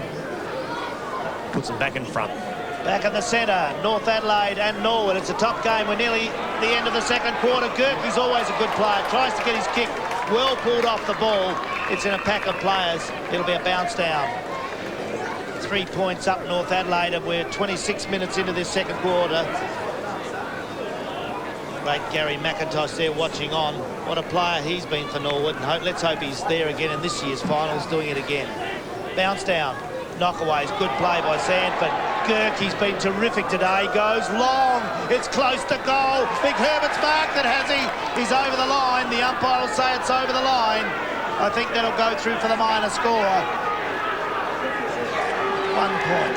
Have a look at that, Mark. Yeah, he's over now. Well over. You agree with that one? Yep, well over. No arguments there, fellas, is there? Dan Toshia from the defensive 10-metre square, pushes into Eastor, who thumps it forward. Set play, obviously, because Tyson was running, but Rosenberg was sitting back on it beautifully, and he's been pinged for holding the ball. He takes it, give him time. He went up over the top. He got the handball out there before he went to ground. Well, he had prior opportunity. That's the way the umpire ruled it. And when he didn't dispatch it, he was pinged for holding the ball. Jarman sits at the back, 2 hands to the ball, couldn't quite gather it in, claimed and goes to ground, gets it off to Toomey in turn. Sujai Cook around the corner to the full forward post, and Ebel and Malloy bustle each other, and it's across the line for a behind. Tell you what, I think this game's got a fair bit in, hasn't it? North Adelaide 6-3 leading Norwood 5-6 by 3 points as we're near the end of the second quarter. Beautiful kick in, that is, and finds a player down there, Ray Ebel. Not much of the ball yet, but he's been a good player playing full back for North Adelaide of late. He kicks the grandstand side. Collins there in front, Island taken out a beautiful mark, taken in front by Dale Fleming for the Redlegs. Gets it away to Jarman. He's got loose players at centre forward. That's a beautifully placed kick. That was an absolute wonderful kick there to find Toomey. Yeah, it was. Just the class and the skill and the poise of Andrew Jarman. He just knows when he gets hold of the football. Not too often. He might get 20 possessions, might get 25 possessions a day, but, gee, they find their target each and every one of those kicks or handball. Comment there from Mark Nayley as Toomey on ABC Sport will try to put Norwood in front again. It's going seesaw. Oh, lovely kick. Absolute ripper up to the parade end. That's another goal. That's his first, but it's an absolute gem of a goal. Norwood 6-6, North 6-3. Yeah, we just see Andrew Newton-Jarman coming through. Handball across from Fleming, finds him. Nearly taken by Squire was Andrew Newton-Jarman, but a good kick forward amongst about 4 or 5 North Adelaide opponents, and he's found his target beautifully.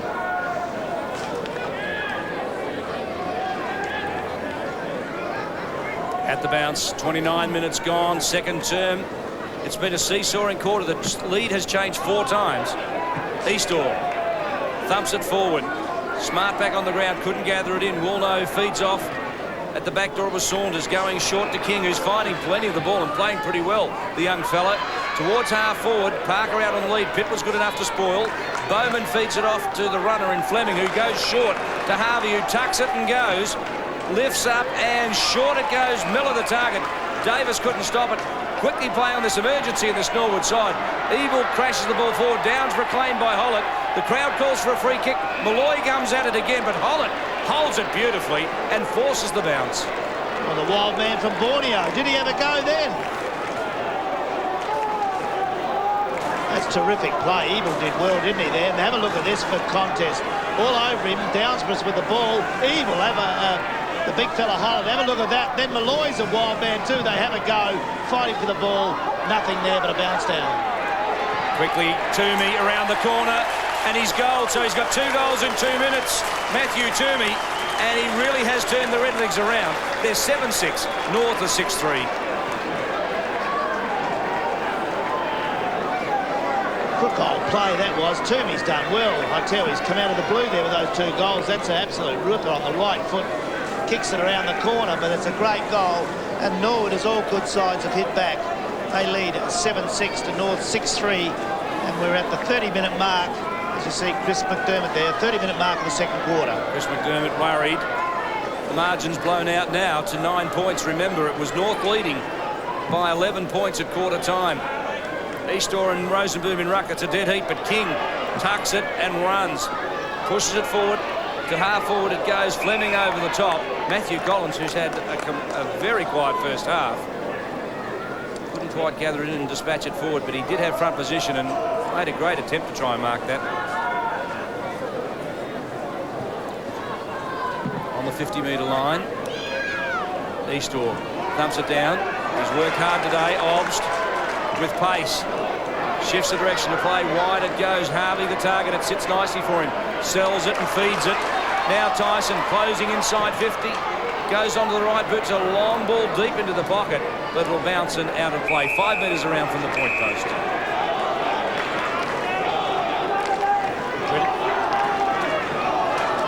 That's really good play. Tyson's always known for his pace. He broke the tackle, was good, but the kick wasn't as good. It's out of play in the right forward pocket. Throw in, big pack of players there at the parade end of the Norwood Oval. You're on ABC Sport, big game of footy. Oh, it's Cook again, kicks towards the goals. He's missed, he's hit the post. Terrific play from this little player, Sujad. Cook is a terrific little player and done well down the forward lines for the Redlegs. As we go down to Michael Parsons on the boundary. And Darren Woodford will come off for the last couple of minutes of this quarter, and Shane Hodges back on after he's controlled that bleeding. Thanks, Michael, for that. Saunders from full-back, straight down the middle. Eastor thumps it away from Rosenboom, didn't allow the big man opportunity. Davis misses it, but Sutherland mops up, bends it back around the corner. McCormick and Squire, that's a contest. Jarman short, beautifully weighted kick. Eastor at 50. The big lumbering ruckman goes long towards the goals, but it's offline. Malloy had a fly as the siren sounds at half-time. It's an 11-point ball game in favour of Norwood.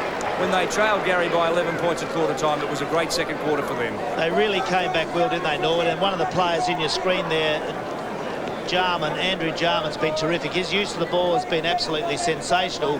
They were in a bit of trouble at the 15 to 20-minute mark of that second quarter, but as all good sides, have hit back very hard with a couple of goals there for Matthew Toomey were great, and they've certainly put themselves back in a very good position at half-time. So at half-time, the score is Norwood 7-8-50, North 6-3-39, 11-point ball game. Stay with us for the second half on ABC Sport.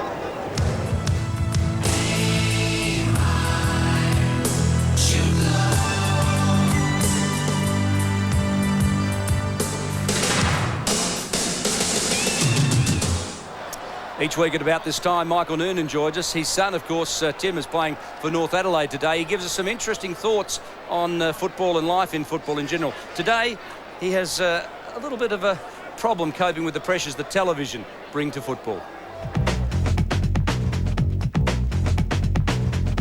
Well, last Monday night, Collingwood came to town on a mission. They wanted to keep their very faint finals hopes alive. The coach had planned meticulously on how he was going to beat the Crows. And all was travelling extremely well, just up until 10 minutes before the final bell. At that time, Matt Connell had taken a mark 50 metres out, would never have made the distance. But Gavin Krasiska, who was charging down very quickly, arrived late, and a 50-metre penalty ensued. It was then that the whole game swung towards the Crows. It was a very careless approach from Krasiska. However, Connell was not hurt, and he got up straight away. I wonder, is this really what we want, or where we want our game to head? It seems as if these rules that are being made at the moment are there to satisfy the great white god, in this case television. Just imagine how this would be in a grand final, with 4 minutes to go, and a decision's made where two people with great commitment to the ball, all of a sudden one arrived just a fraction late and no one's hurt. I think it's time we put the rules and the game back in the hands of people and not controlled by that interest television. Interesting comment. I think Michael Parsons might make more fun of that than most of us can, because he knows Michael Noonan pretty well. But I think what Michael Noonan's referring to there is the fact that television is now encompassing football. It's taking it over. We see today or tomorrow that the halftime break of the Port Power game and St Kilda is going to be extended to 26 minutes to allow for the news service to take place at halftime. And football is intruding in, television is intruding into football. So, Michael, is that what your thoughts were that Michael Noonan was trying to make of that? Yeah, I think what Michael Noonan is saying is that there's a lot more pressure on the umpires because of TV. There's a little bit of leadership from the umpires. There's a thought there that they want to make a stand and be seen on the TV, and it just adds that extra pressure as decisions are made. I'm not sure Michael's example was the best one that he could have come up with, but I do appreciate his comment that TV is really starting to dictate the rules of the game. The other quick one was that in AFL coverage, they can't bounce the ball after a goal until the lights flash from the grandstand. You think that's a problem for the players? No, I think they're professional players. If they can't wait 5 seconds for the TV to be ready, a lot of the revenue, their payments and everything that supports football, a lot of it comes from the TV coverage now, so you'd really have to say that I don't think 5 seconds wait for the bounce of the ball is going to make a lot of difference. All right, I'm glad you made some sense of that. Gary, back last week, it was a great game, Adelaide and Collingwood, 9-point ball game, and I thought it was as tough a game as the Crows have played in recent weeks, and they toughed it out right to the finish, didn't they? Yeah, I think that's a good comment, David. That's what I like about the Crows this year under Malcolm Blight. Before, we've seen them be runaway winners. They've been a good attacking side this year, but I think your comment's very valid. I've been wrapped in the way they've won the close ones. That was an awful, scrappy game. Rainy, it was hard to play, and they won well in the end. Well, there's no doubt that the game was in the balance until the final minutes. Oh, for sure. No, that's the way it went, and here's some of the highlights of that good game, Adelaide and Collingwood. It was an absolute beauty, and this is a bloke that probably cost them. If you could blame someone, he should have kicked those couple of goals that he didn't. Now, Costa kicked a couple, Jamison won, Connell and Wren won, but Modra, sadly out of form, it would seem. Yeah, he's and this shot for goal misses completely. That's unusual. Now, is that knee giving him some real problem? Look, they say that it's not.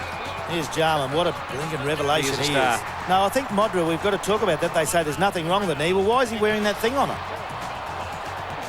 Now, here is a situation where Wren gets a 50-metre penalty. This is what Michael Noonan was talking about. But clearly, you've got to pay the 50-metre penalty there. There's no doubt about that. There's no fault on the umpires there.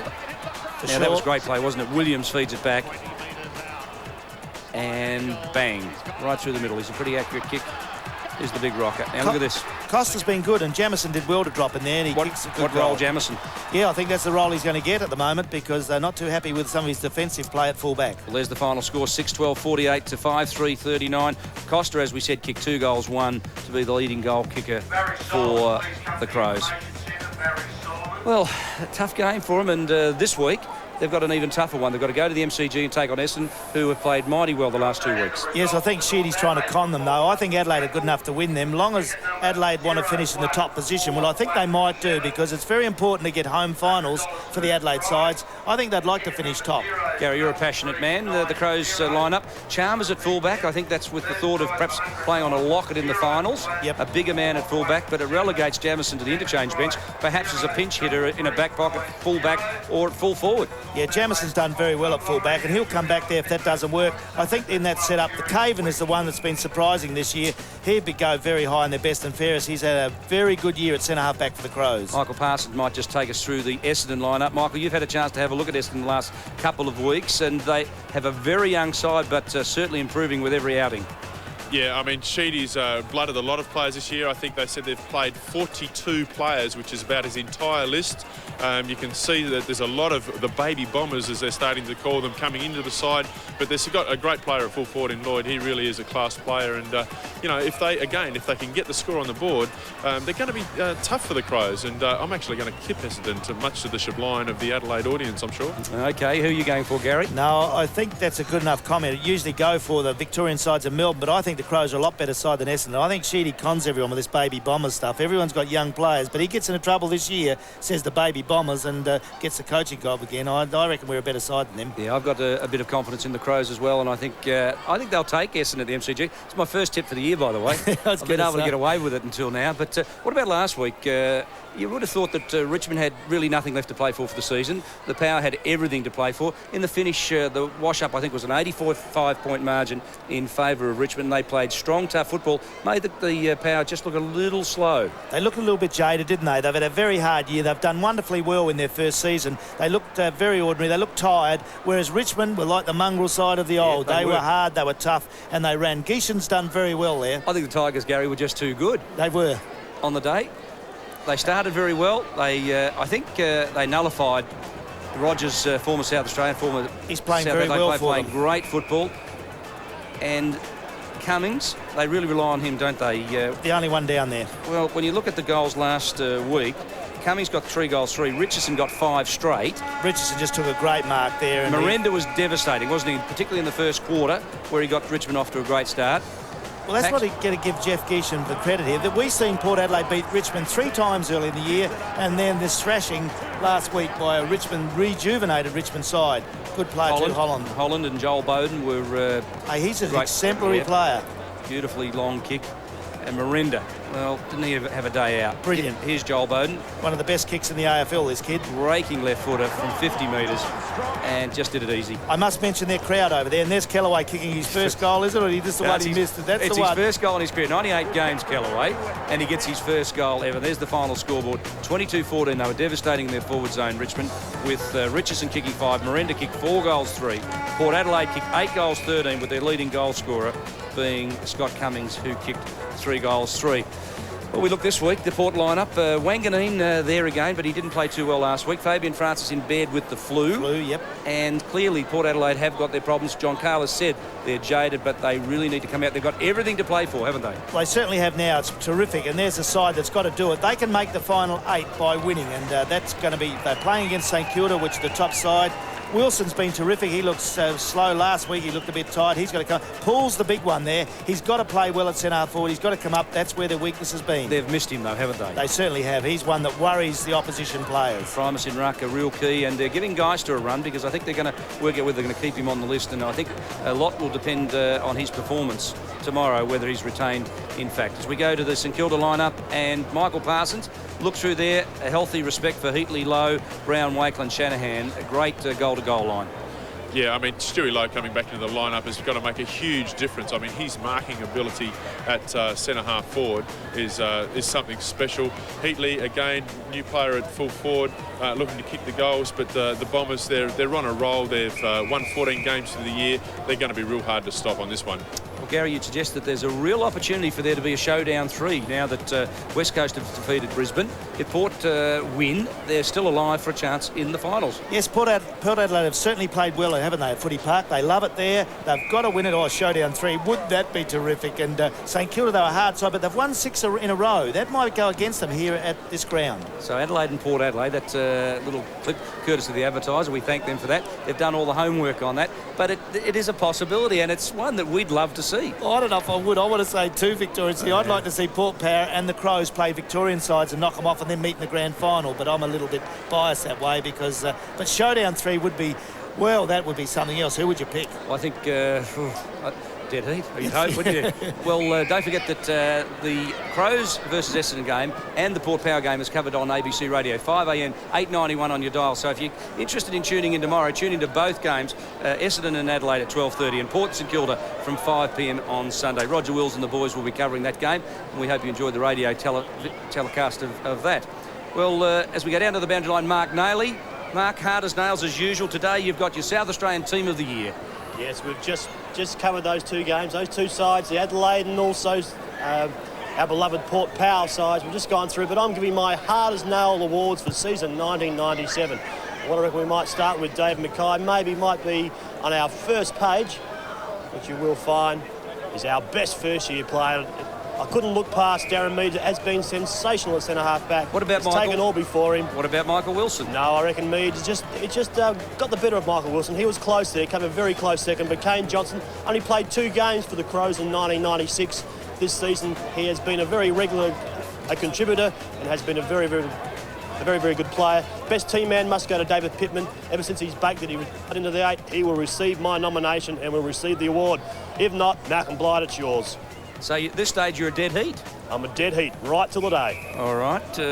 What about... I mean, what an effort John Carlos had. I mean, not much of a side put together at the start of the season. He's really had moulded a great side. If he gets into the 8, to his credit, he deserves the award.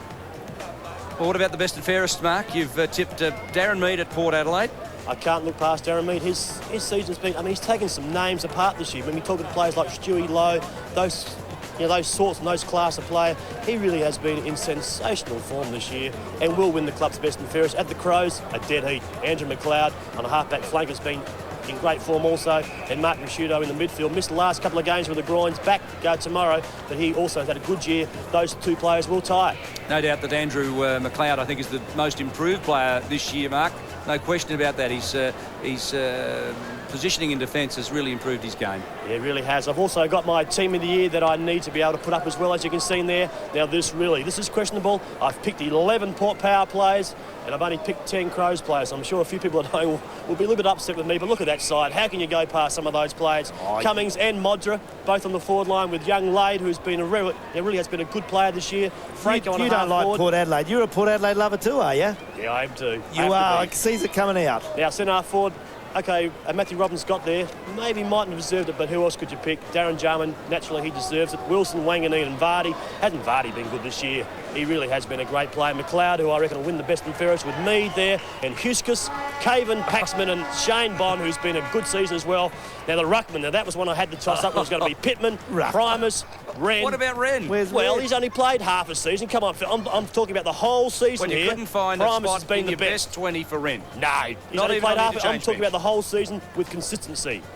Okay? You're in fairyland. Well, I got to say, Gary, it's his team, but I think there'll be a few people that won't be agreeing with a few of those. And what about Primus Darren? has been a good ruckman, don't get me wrong. Oh, yes, I agree. No doubt about that, but if you can't find a spot for Wren in your top 20, A something's lot of wrong. people don't seem to want to put Darren Jarman inside. So if he's not the best footballer in South Australia, I'll go Him and Wanganeen are absolutely exceptional. Well, Nails, I know another one you want to get your teeth into is the performance of the umpires, or the AFL trial by video system this week. West Coast went with the Bulldogs head-to-head, and I think the Western Bulldogs came off physically a bit in front, but you weren't too happy. Well, I heard the player alongside, not the player, but the person alongside you this morning on a radio station absolutely go off his head about it. I agree with him. Now, that was ridiculous. Last week, before the start of the game, 3 Footscrades players, the Western Bulldogs players, attacked the young Gardener. Maybe, I mean, what was in? All of a sudden, these players have been fined 5 days later, 6 days later, they've been fined. I think it was 2/3 of their payments, or whatever it was. I think it was 2 games. Absolutely ridiculous. Add up to about $6,000. But how stupid is this game getting? I support David Smorgan on what he said on Thursday night.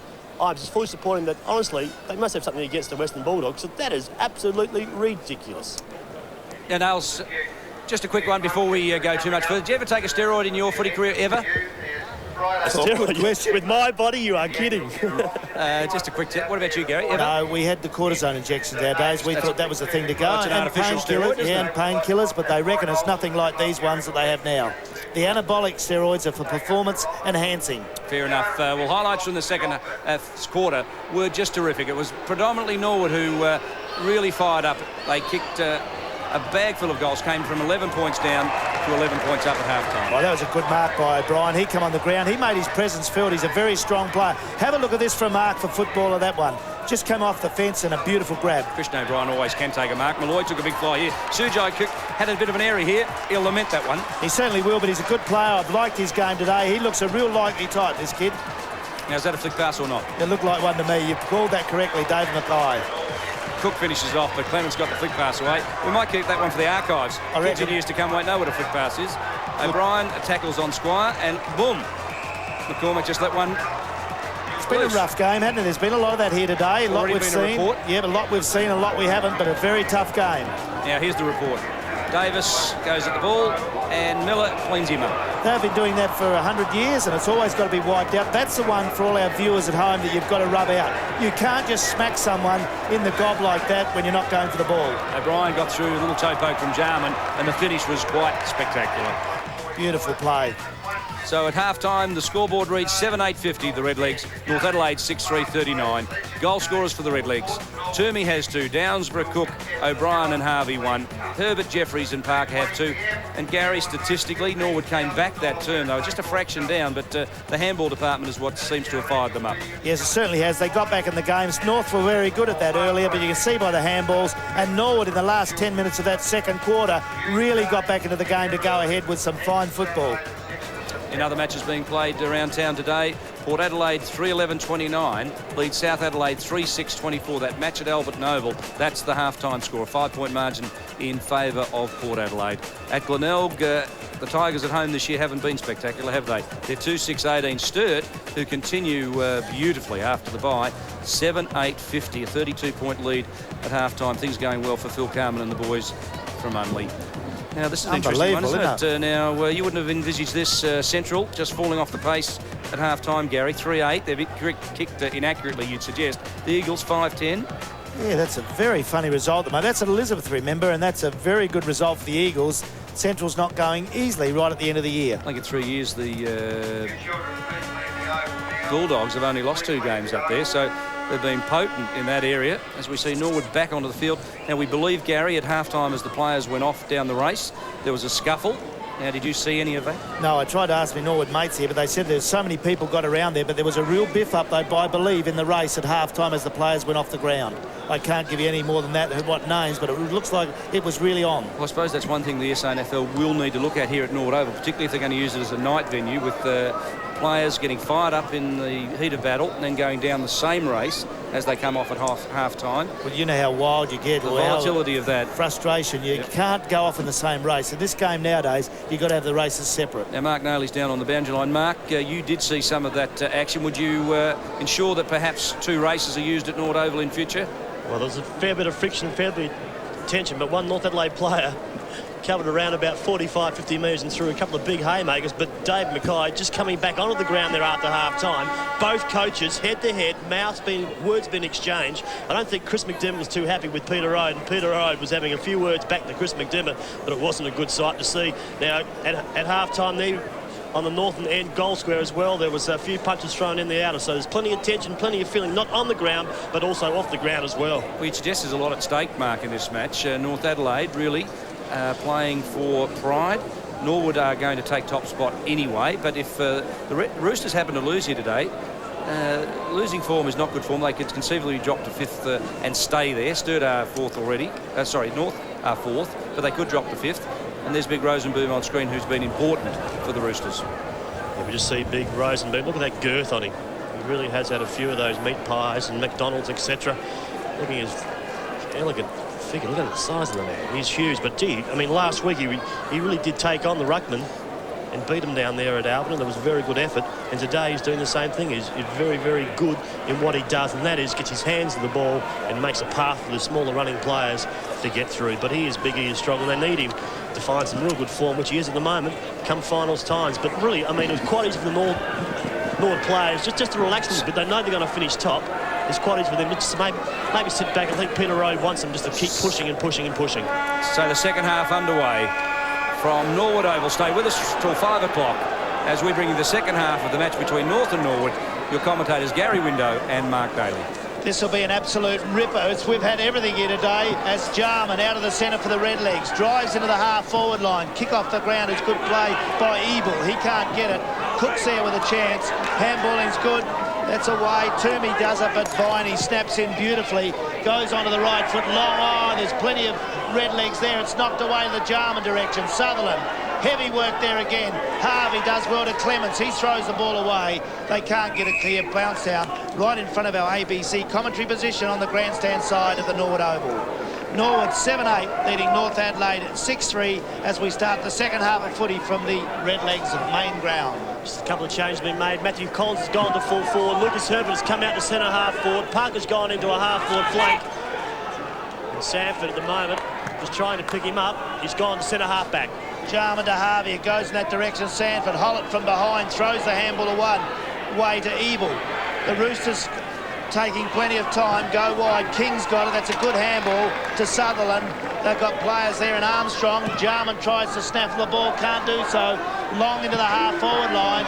Pushing off the ball. There's Parker. Pitt's got it for the Redlegs. He goes for a little run. Not much rain here. Been good conditions for footy as Pitt goes across the ground.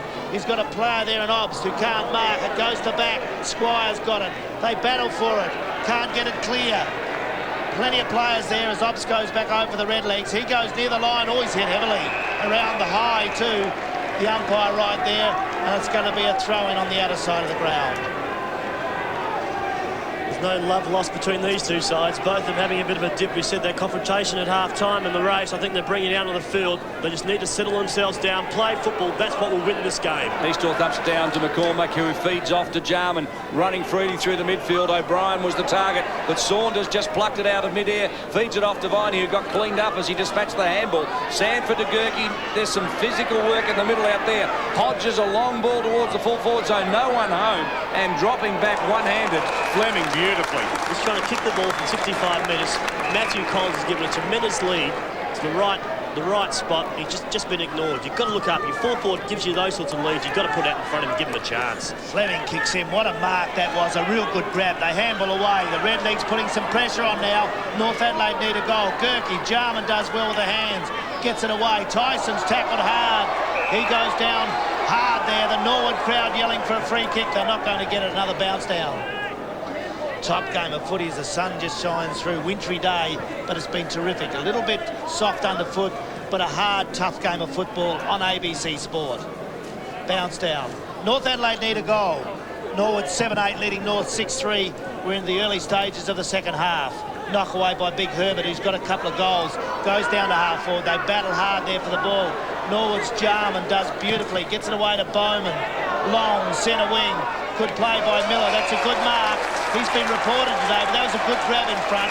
He looks better when he does that. That's a good grab. Sanford Marker's gone to centre half back. I'm just seeing Sanford centre half back. Ashley Snowden's come on. We might just get Mike Parsons just to check the North Adelaide bench and also the Norwood benches for us shortly. You think that Davis is a problem? Certainly Noonan is. We already know that. And Rowe, if you've just joined us, left the field. They carried him off with a crook ankle late in the second quarter. Bassett flicks it out. Cleverly done. Pitt back from Collingwood. Went to the Western Bulldogs, but didn't really have a start there. Deciding to come home to the Redlegs. Feeds it out. This is Obst. Cleverly forward. Rosenboom front position in front of Malloy. He's played that position to perfection this afternoon. And the big fellow marks at centre half back. As we go down to Michael Parsons on the boundary. And Stephen Rowe's come back out on crutches, and Timmy Noonan hasn't come back out at all. So both those players, I'd say, have seen the last of for today. Thanks, Mike. As King's kick is smothered, was cleverly put back. Now Eastor, the long raking left boot, cleverly done. Hollett just nudged Downsborough under the ball, and he mops up nicely. He comes to grandstand side. He's out there looking for Hodges, the Rooster player under pressure. Oh, Norwood are really putting the pressure on now. That's well done to leave O'Brien with the ball. The left foot kick goes goalwards, but Rosenboom there, good grab. Last line defence for the Roosters. Dangerously goes to Saunders and finds him at centre half back. Been very fiery game of football from the Norwood parade. Norwood 7-8 leading North 6-3. We're only 5 minutes into this third quarter. Gerke's played well. He taps the ball out towards the Jarman direction. Here's danger. Jarman 50 metres. Oh, he has a look. He's got O'Brien, who was asleep. He's picked it up now. He got a kick for goal from only 30 metres out. Great goal. Put it down to Andrew Jarman. That's his second.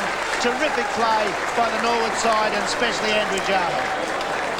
Yeah, it was. You just saw Jarman. He lifted the eyes. Didn't panic like most footballers would. Didn't look for the top of the square. Had a couple of options. You saw O'Brien had a ton of space out here by himself. You'll see it here in a minute. Ball didn't quite get there, but gave him a chance to pick it up. He just steadied himself, stepped around, check side the ball back in. We believe that he's hurt his arm, which is why he was sitting out on that. He was sitting out there, yeah, he has too. Maybe just his elbow. Yeah, he stopped dead. I thought he was just not thinking of the game, but it looks like obviously he's injured that arm. And Jars made him part of the contest. Forward Squire handballs it to Tyson, feeds on to Harvey. Jarman running freely, handballs over the top O'Brien. Well, a couple of goals will make him feel a little better, won't they? He goes long again, but it's drifting off to the right, and it's a point. So the Redlegs are 8-9 and North are 6-3 as Jars just cleans up a few people as he comes through. He likes the old Jars. He likes it pretty rough and tough. Oh, he just gives him one on the way through. Andrew Jarman at his best, but what a player. As a kick by Armstrong for the Roosters into the centre of the ground. Oh, great grab over the back by Big Easto. That was good. Out position Rosenboom to take a good grab. Norwood have lifted. That's not a good kick. It goes wide to Obst, but Norwood is certainly getting into it now. Armstrong pushes in the back. Obst does well to keep the body in there. Tries to tap it back. Heavy tackling out there wide. King's got him. And they have to have a ball out on centre wing out the side of the ground. Toomey, the other player involved for the Redlegs. 8-9 Norwood leading North 6-3. Nearly 7 minutes into the third quarter of footy from the Norwood Oval. Good conditions for football. Very important stage for North Adelaide. They've got to do something. Handball away is good. Deviney. He's got the runner in Morton. He's been held well today. Gets the handball away. He's tackled holding the ball. Yeah, good work. Number 25 there. And Troy Clements just did enough to stop him, but no support really they're given there for Morton. Cook, who's been everything today, feeds it off to Tyson. Inside 50, dragged to ground, gets the kick away. Hollett front position, but Downsborough was good enough to work himself forward. Hollett concedes a little bit of ground. Back it goes, and short kick was Viney. And underneath this one, Morton, who is just running hard. Taking the ground moments ago, he recovers and just gets down to relieve a bit of pressure in defence. Parker fly in the middle of the pack. Obst skirts the issue and bends it back around the corner to Jars. It was a clever kick. Now Jars plays on, inboard. I'm not sure that gained them much, but there were no other options, were there? So they open it up and allow the runners to run on. Tyson claimed, and he's got holding the ball. Hodges gets him. Good decision by the umpire. They were consistent. Well done. Yes, that was a good tackle, wasn't it? North Adelaide going to a track they try to. They've got real pressure as Norwood now put in their experience. This little Cook's been good. Sujad Cook, he does well. Drives in, not a very good kick on that occasion. It goes through the half-forward line. North Adelaide under all sorts of pressure. That's holding the ball. Has to be holding the ball. That's a great tackle. One of the best tackles I've ever seen. Oh, this Christian O'Brien, his tackling, his hard work since coming on has been absolutely sensational. Yep, I have to agree with you, Gary. Nothing else you can say about it. He has. He's been sensational. He's come on. Well, considering he really he's kicked a couple of goals. He's done a good tackle. Now he's flying for his third. He's missed a couple as well, I believe. 2 goals, 1 he's kicked. He missed an easy one, but Smart had done nothing, so they took Smart off. Yep. Brought O'Brien on. It's half-turned the game. Oh, it certainly has. He can kick a goal too. He played full forward in games I've seen for them. Let's see what he can do. Long, hard, it goes towards goal. It's offline, it's missed. It's 2 goals, 2 to Christian O'Brien. As we said, he really is a dangerous player. Him and Sujay Cook on the half-forward flanks with both of those sides. With the Redlegs have been very, very good. At the other end, you got Squire and also Collins up there to half-time. Really, they only had, I reckon, 3 or 4 possessions between both players. At the moment, Matthew Collins is not doing enough. Neither is Damien Squires, a couple of AFL players. Gerke to King on the left boot. A long ball, Parker and Pitt. It's been a good battle also. Stephen Rowe on the boundary line. As we saw, the crotches there on the right-hand side and the right ankle heavily strapped. That's not good coming into the finals, is it, Stephen Rowe? They'll need him. He's certainly a good ball getter for the Norwood side. Bounce down, throwing out of side of the ground. They battle out there. What can North Adelaide do? They've kept Morton out of the ball good today, Norwood. They're putting the bodies over it now. Jarman doing heavy work in there. It's out near the line, but they're getting away with it. Good handball over to Obbs. Jarman will be on the end of this. He's off. Beautiful play. They go around the outer. And they've got plenty of players running with them. Have a look, he just decides who he's going to go to. Long to Miller. He goes for the ball hard out there, but a good player up in front for North. Gerke knocks it away. It's centred though. This gives Malloy a chance. What can he do? Over it now, he's got it. No one getting near him. And now they jump all over him at centre half forward where the bounce down will take place. Here's some good running work again by the Redlegs. They really are on top at the moment. Got a fairly handy lead. It's nearly 20 points. It's 19 points at the moment. That may just be enough because the Roosters at the moment have just been outrun. And just surprising when you see players like Andrew Jarman at the moment. He's standing in the middle of the ground by himself. No player within QE of him, or at least 20 metres. He may come to the screen at the moment. You see him there just putting his arms up, but you just got to allow people like Andrew Jarman have to be picked up. The Gerke kick goes long into the forward line. Eastor feeds it back as a free kick behind play, said the umpire. Pitt was just dragged around the shoulder as he dispatched the kick, so the advantage allows to fly, and Jarman short to Sujay Cook, who is starting to take this game apart. Use him again. 10 kicks, 11 kicks, 8 handballs, so he's finding plenty of the ball. We're only 11 minutes into the third term as we go down to the boundary line of Michael Parsons. Yes, and Jason King will come off to be replaced by Darren Wolford. That'll be a straight swap of positions. Thanks, Mike. Gerke forces it out. Squire, we haven't seen a great deal of him today. Short, and Pitt quite content to take it across the line. He's a good player, Pitt, isn't he? He put his body and nose over the ball there. Committed himself for the Redleg side. Think about the AFL pickings. He's a player that somebody in South Australia would be worth grabbing hold of. I reckon it's a very good comment, Dave Mackay. I agree with you. I think there's a few more in the SANFL that could happen to. I agree.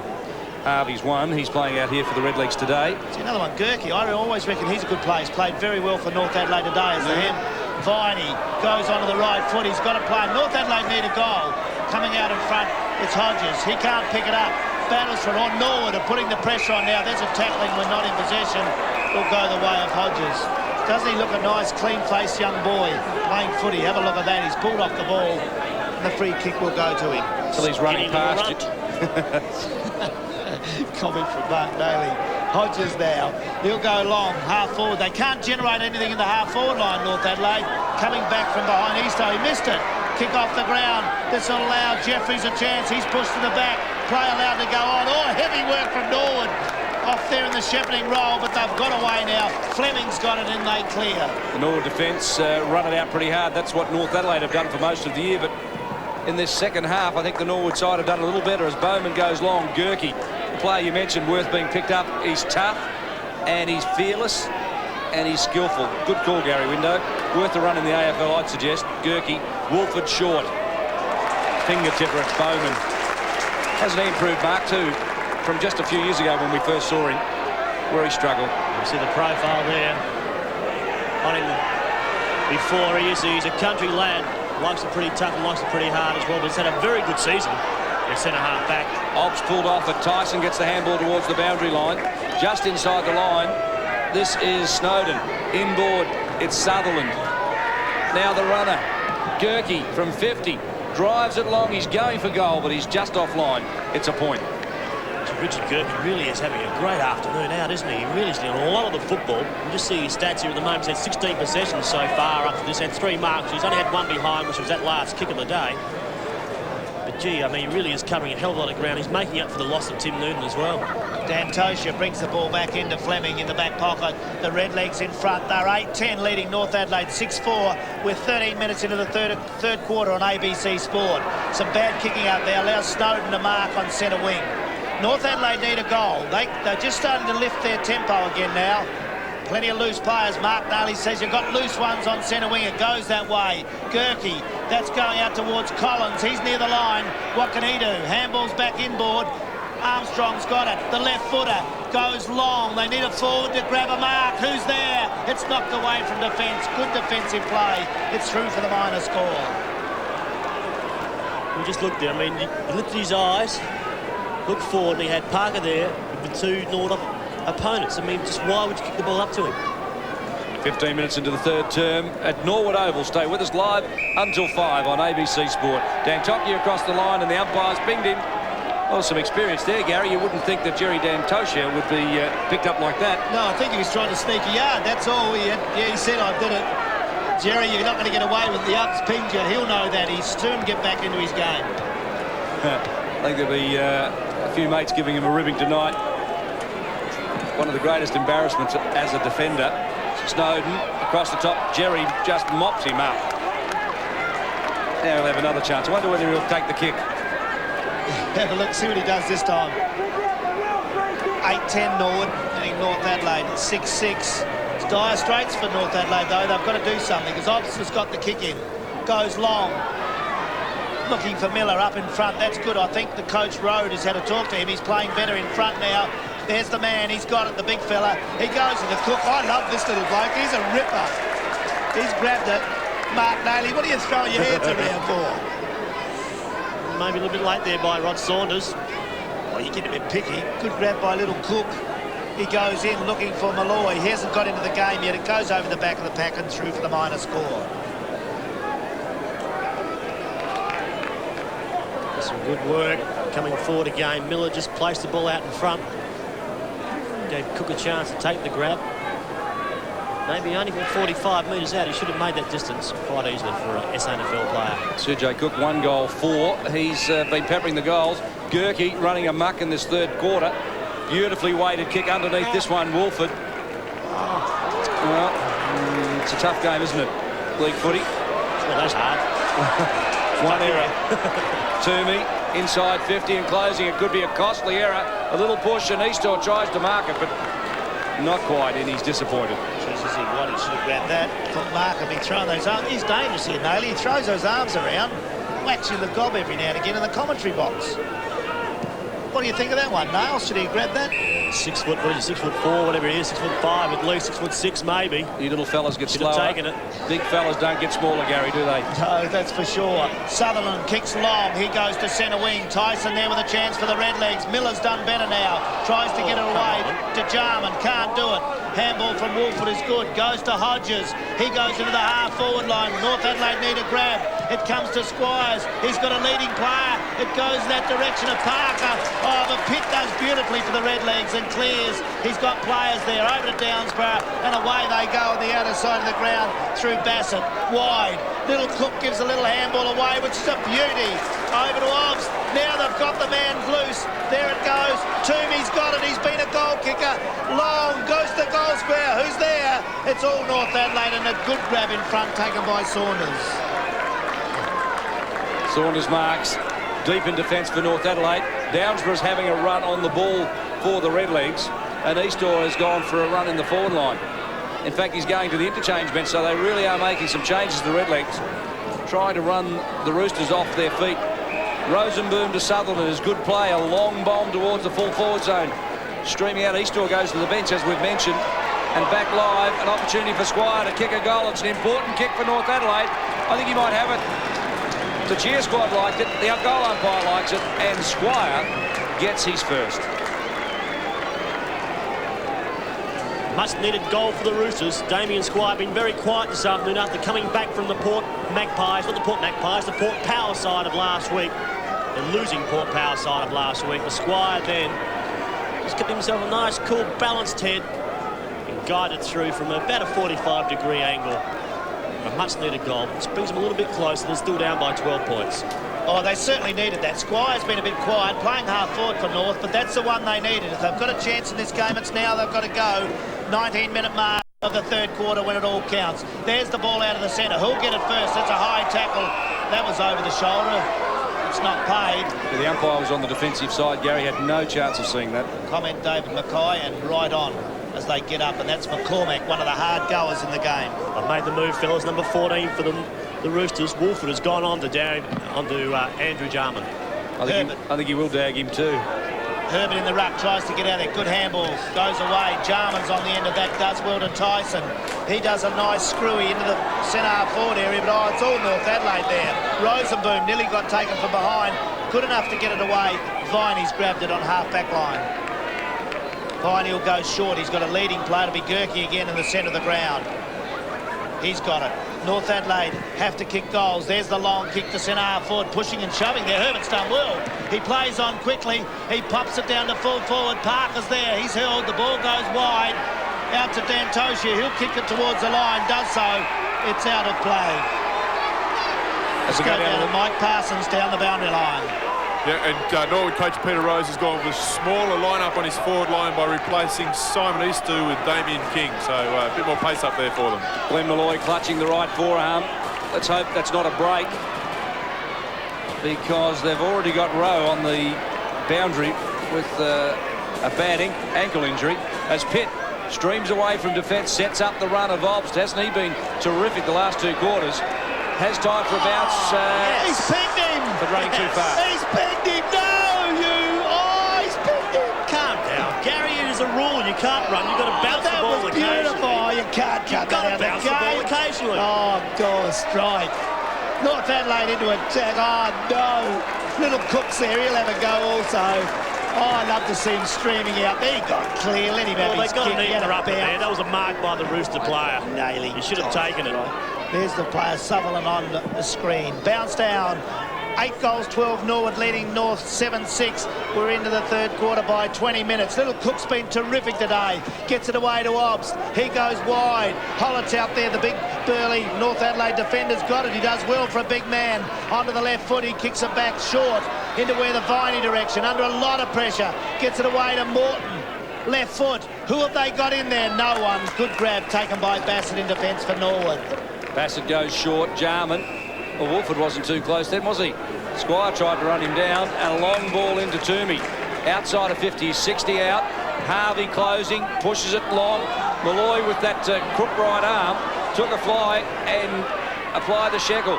Shepherd, King, Sujai Cook, Harvey, left foot a goal. Oh, it was so smooth. They just worked it in the numbers. And the Rooster defence were caught napping, and 2 goals on the board to Harvey. They just keep coming back here. They just don't lie down. You can't relax with this Redleg side. They are a very professional unit. They just keep at it and at it and at it. We see here Malloy gave the contest. Strong bulleting work done. Good handball across the Cook, who I would say would be in my best 3 at the moment. Yeah, good comment. Good comment, Mark Naylor. I agree here. I haven't seen him before. He's an absolute terrific little terrier of a player. The Redlegs will be glad they've got him in the final series. A young kid coming on like that. Bounce down in the centre of the ground. You're on ABC Sport from the Norwood Oval. Norwood 9-12 leading North 7-6. We're 21 minutes into the third quarter. It's been a good game of footy. North Adelaide are just getting a little bit behind here as Tyson gets it out of the centre. He kicks wide. Jarman with a chance. He goes to ground. Allowed to get away with that. He was the man going for the ball. Knocked on. North Adelaide a chance now. Left to Morton. No shepherding for the lad. He goes short though and got a player out there in Jeffries wide on the half-forward line. He'll kick from about 48 metres. He's a good goal kicker. Jeffries has got a chance for them. He certainly can play. He's kicked 2 goals in this game. This one's very important as we get near the end of the third quarter. Jeffries' long kick is a beauty into the goal square. Knocked away. The umpire says it's hit the post, I believe, and it'll go back. That's a minor score. The goal umpire signifies that now. A good kick there by Jeffries. Couldn't quite make the distance. Another score is brought up. There's a little bit of pushing and shoving around here at centre half forward as Harvey throws Snowden to the ground. In other matches around town today, Port by 7 points over South, so Port Adelaide, it's a tight one there. Sturt by 25 points over Glenelg at Glenelg. As Armstrong pushes the ball back in towards half forward, McCormick is hard at it as usual. Jeffries very skillful, but the umpire said it was a throw, did he? No. It was off the field. Gerke with McCormack, just held on to McCormack, just wouldn't allow him to get up, so the free kick was paid. Good umpiring. Thanks for that, Mark. I'm going to stop saying that, don't I? Yes, it sounds a bit funny coming from you, Mark Daly. No, you call them as you see them, no worries. Scott Bassett from the defensive area. A long one down the outer grandstand, outer wing. Sanford handballs it back forward, forcing the North Adelaide runners to come at him. Morton just mops it up. Clements did well. And Obst, who's been in everything in this third quarter, came in just to make sure it wasn't squeezing out. Chris McDermott doesn't get too worried, does he?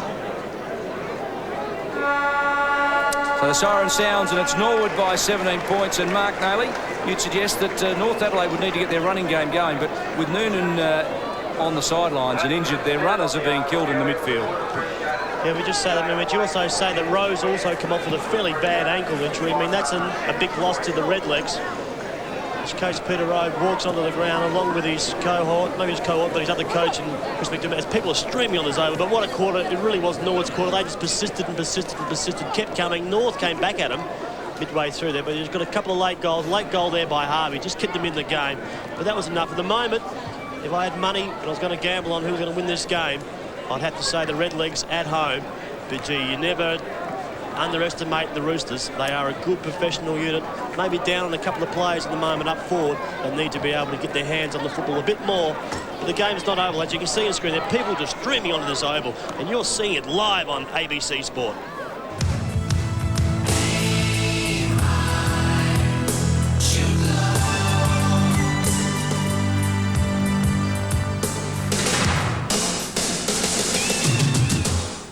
.17 points at three-quarter time. The margin here in favour of the Redlegs at Norwood Oval. One player who's set out most of the third term was Tim Noonan. He started brilliantly in the midfield for North Adelaide. They rely on him so much. Today, we profile the man who's a key in the North engine room.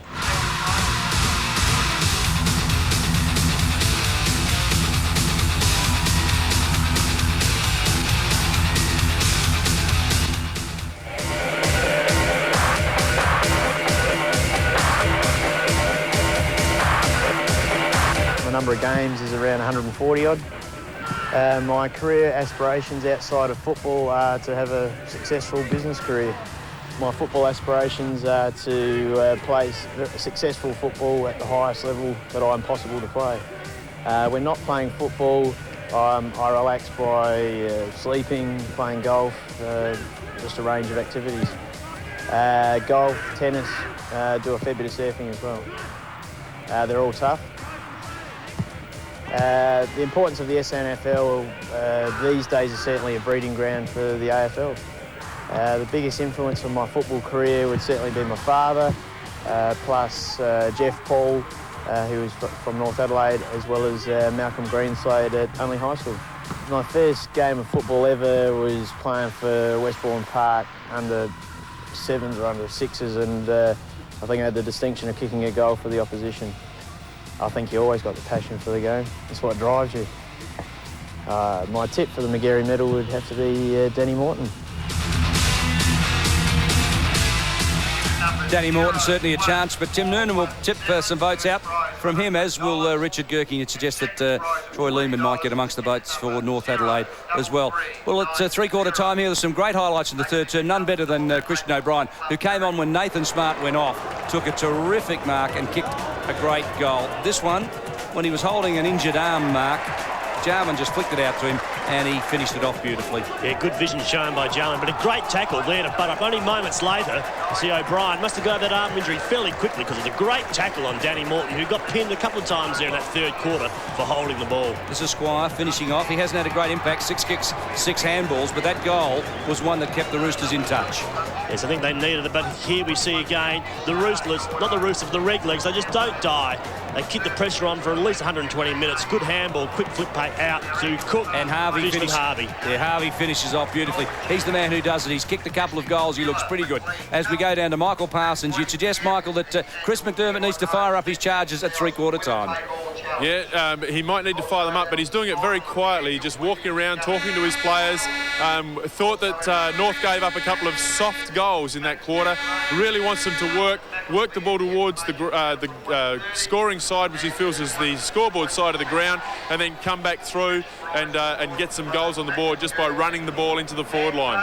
Peter Rhodes, on the other hand, concerned about Malloy, make sure that his arm is right, ready to play, wants an effort from that player to give them an option at full forward. Andrew Jarman, looking very tired, was actually getting his legs rubbed down there at three-quarter time, had a big third quarter, and looking for another effort from him. But both coaches reasonably quiet, but looking for a big last quarter from their teams. Simon Esau, Michael, went off just before three-quarter time. Was that a precaution just as a rest, or was he getting some attention on the boundary? No, he came off. I think it was just Peter Rhodes looking for a bit more run out of his forward line. He came off, and then when Malloy hurt his arm, he was up on his feet, giving every indication to the coach that he was ready to go again. Mike, you can see it on screen, or you can't, but we can. There's a huge crowd around Peter Rhodes, and as quiet as a church mouse. Gary McIntosh is there, but they show the coach of the Redlegs great respect. That's right. I mean, there was a lot of people on the ground. It's a really good game of football, and the people are involved. So they're enjoying the footy here at the parade, and it's turned out to be a good day for it. Thanks very much for that, Michael. As we go to the three-quarter time scoreboard, which shows the Redlegs leading 9-12-66 to North Adelaide 7-7-49. Goal kickers for the Redlegs, Harvey, O'Brien and Toomey have 2. Downsborough has 1, and Sergei Cook, who's been a terrific little player in that third quarter, has 1, while Herbert, Jeffries and Parker all have 2 for North Adelaide, and Squire, his solitary goal came late in the third quarter. Well, Gary and Mark, statistically, again, not much in it. No, it's pretty good there, isn't it? Norwood have got back. In fact, the first 15 minutes of that third quarter was all Norwood. They did a great effort. North have got to do some work there. You can see by they're pretty even there. The marks for North are surprising, 49-36. Norwood have got ahead in the handballs, 92-71. The frees are even, which is good. Hit outs going the Norwood way, and that's the way the game's gone. Now, there must be some concern about the injury worries that Norwood have. Malloy is holding that right forearm, and he can't be completely fit, Mark, surely. Well, he's out there. He's crossed the white line. He has to be fit. We saw him late in that last quarter. The ball came his way when we saw that goal kick by Harvey. He put a commitment up. He gave a contest up there at full forward. I believe he's all right. Maybe just been a bit of a knock, but I think he's over it. Well, a couple of reports out of this match, Gary. We believe Miller has been reported for striking Davis, and possibly McCormick has been reported for striking Sutherland, we think. Let's hope they get off, but I suppose except for the Miller one that really stood out, I didn't see the McCormick one. Oh, there's too many reports now. The Miller one, though, we have to say, stress, we saw that and didn't agree with that. bat that it had to go because it was a punch and not going for the ball. But it doesn't augur well for Norwood, even though Miller's coming back for injury. They were looking for the big player at centre half forward. He's played better, by the way, since he's come out after half-time and started going at the ball in front of the pack. So the final quarter about to get underway from the parade. Stay with us. We're live until 5. It's Norwood 17 points clear of the Roosters. As we go down to the boundary line, Michael Parsons. Yeah, for Norwood, Simon Easto's come back on the ground at the expense of Matthew Toomey. Tim Noonan back out, sitting on the bench for North Adelaide, but really is looking a bit dazed still. Doctor says he's having a problem with his memory, so things aren't good for Tim Noonan. Thanks, Michael, for that. Perhaps you'll forget he's injured. And 9-12 to 7-7 on ABC Sport. Your commentators, Mark Nayley and Gary Window. Yeah, it's been a terrific game of football. We're starting the final quarter now with Norwood 9-12 leading. They burst through there. Jarman's over the top also. Another bounce down the centre of Norwood Oval. Been good conditions here today. It's been terrific, but Norwood in the first 15 minutes after the half-time break really put the pressure on North, and they cracked a little bit. They've got to do some work to get back and win this game. Not much in it, though. It's an interesting 17 points up. It's something they can get back if they're good enough. They battle through there, can't do so. Big pack of players. Another bounce down to the centre of the ground. Put you right on the spot, Gary. Can the Roosters get back into this one? They can, because I've seen them do it of late, but Norwood are on top naturally, but they've really got to keep that hard and fast game going. They can if they get the next goal. There's the bounce down. What can Big Rosenboom do? Knocked away by Easto. It's good play. Cook's been a revelation day. Can't get this one. Hodges under a lot of pressure. The Norwood tackling's been better. Down to Tyson. He goes goalwards. Long bomb towards goal. Knocked away from the back of the pack. Goes near the line. It's through there as Ebel runs through and can't touch the ball. Peter Road just looking. There's nothing he can do now. He's given his charges the rev up they needed at three-quarter time. So has Chris McDermott. Really now is down to the players that are out there to perform. Armstrong's kick is finding Ebel, who's growing in stature, starting to run and create. We saw him early in his career as a dour defender, but now he's starting to get the run ethic of the Rooster defence, and he's providing an option downfield. Free kick to Obst against Wolford, and still some feeling in this match. Yes, it was. They're having a bit of a go there. Bowman, who's not usually like that, but he's a tough set half-back. He's always like that, Gary. I think he's just takes grumpy pills. He's tough and mean. Hollett just a human blanket. He really has developed Hollett as a great defender. We saw him try it as a full forward without really much success at all, but as a fullback he's proving to be one of the best. Yeah, North look as though they're around the place, don't they? This is going to be a very interesting final series. If they can keep their runners for the dry days at Football Park, they'll be awesome. Rosenboom over the top. It was that kicking in danger. The crowd called for it. Rosenboom's second and third efforts were fantastic. Holds the ball in the area. The umpire said good enough, we'll have a bounce. I think the big thing for this game for our viewers at home with Noonan off the ground has been critical to North Adelaide's chances today. Well, Rowe's gone off, so 1 for 1 you'd suggest. Yeah, I think Noonan without that centre, that reflex handball has been the key to the North Adelaide success. As it comes to Gerke, he's one of the best players on the ground for the Roosters. He drives long, centre of the ground. Collins is behind, he can't mark. It's all Pitt there and he's taking a good mark. Fleming it is taking the grab. Fleming now for the Redlegs, going to that parade end of the ground, puts it in there. Holland's up from behind, knock away. Herbert does well. They're going to get out of trouble again through Gerke. He's got a player wide and that's the way it goes. And Wolford's grabbed it on the half-back line. There's still a quarter of footy to go here. Norwood leading 9-13 to North 7-7. No breeze here though. North have got to get the ball and start to use it as they did earlier. There it is now. They're in a lot of trouble. Ebel gets it away to Snowden. He kicks into the centre of the ground. Good handball away from Sutherland. The runners are there. Morton's on the end of it. He gets it back to Hodges. They've got players wide in Collins. What can the Roosters do? Long kick. Who can take a grab down there? No one. It's all Norwood down there, and a good falling mark taken by Bassett. Oh, you don't have too many opportunities to go forward like that with no pressure applied at all. And why would you kick the ball like that? Find a target. Fleming to Obst, comes inboard. Snowden can't stop him. He's a real speedster, this fellow. When he winds up, he looks fantastic. A long ball towards the 50-metre line, front position. Rosenboom couldn't get it. King to Smart. Smart's spent a fair bit of time on the bench, but hasn't he come back with a vengeance? Left footer right through the middle and gets his first.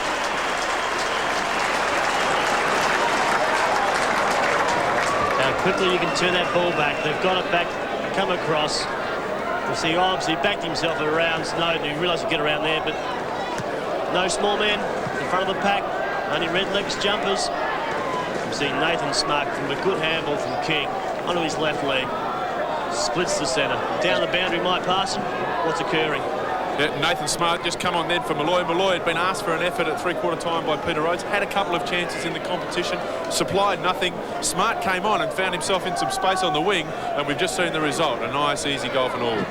Back in the centre, it's Norwood. The Redlegs are a good side. They're the premiership favourite. North Adelaide now need to get back into this game because they'll need to do it in the finals. There's the kick away by Tyson. Scrubby kick, goes to centre half forward. Little Cooks there. What can he do for the Redlegs? Nothing on this occasion.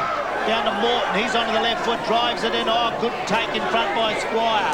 He goes short on the left foot. That's probably the wrong option. Got away with it. That's terrific to Armstrong. He goes with a pass. Parker's got it. That's better play by the Roosters. And Parker's grabbed it 45 metres from goal. Yeah, good work in there by Pitt, but a good kick by Squire. Couldn't quite find Snowden. Snowden quick handballs across. But also we just see Parker out in front, but Pitt tried everything he possibly could, hit the arms at the end. Good news for the Power. The Richmond have just beaten Carlton by 2 points, so the Power are still alive. As we stay with Parker in this game, this is an important kick. I think he stopped it as it's going close. No, it's missed. It's offline. North have missed when they need goals. It's a minor score. What a final series we're also going to have in the AFL this year. But how important is the SANFL going to be? Any one of the 5 teams can win this competition. Jerry Dantosia, former best and fairest winner, lobs it long. Loose ball falls to the front of the pack. McCormick is strong and tough. He's played a very tough game across half-back today. King to Sujai Cook to Fleming. Fleming started on the bench, but when he's come on, he really has been tough and strong. O'Brien body work was very, very good, but he went to ground under pressure from Saunders, and the ball beats both players across the line. I'm taking up umpiring. Yeah, there's not much difference in that one to the one in the first quarter, was it? I'm taking up umpiring. Well, get your whites on. You really should. That's the kind of thing we want our ex-players to do, and you're fit enough to do it. Have a go. We can have a go at you then every week. With Mark Nardi, though, there wouldn't be a free kick paid at all. He'd be so mean. It would be, wouldn't he? That's it, Sujat Cook, and I'll get his name right, lad. I'm sorry for that, but I tell you what, you're a terrific little player. That's been a terrific performance from him today. It has been good, hasn't he? As I say, behind the best players, very high.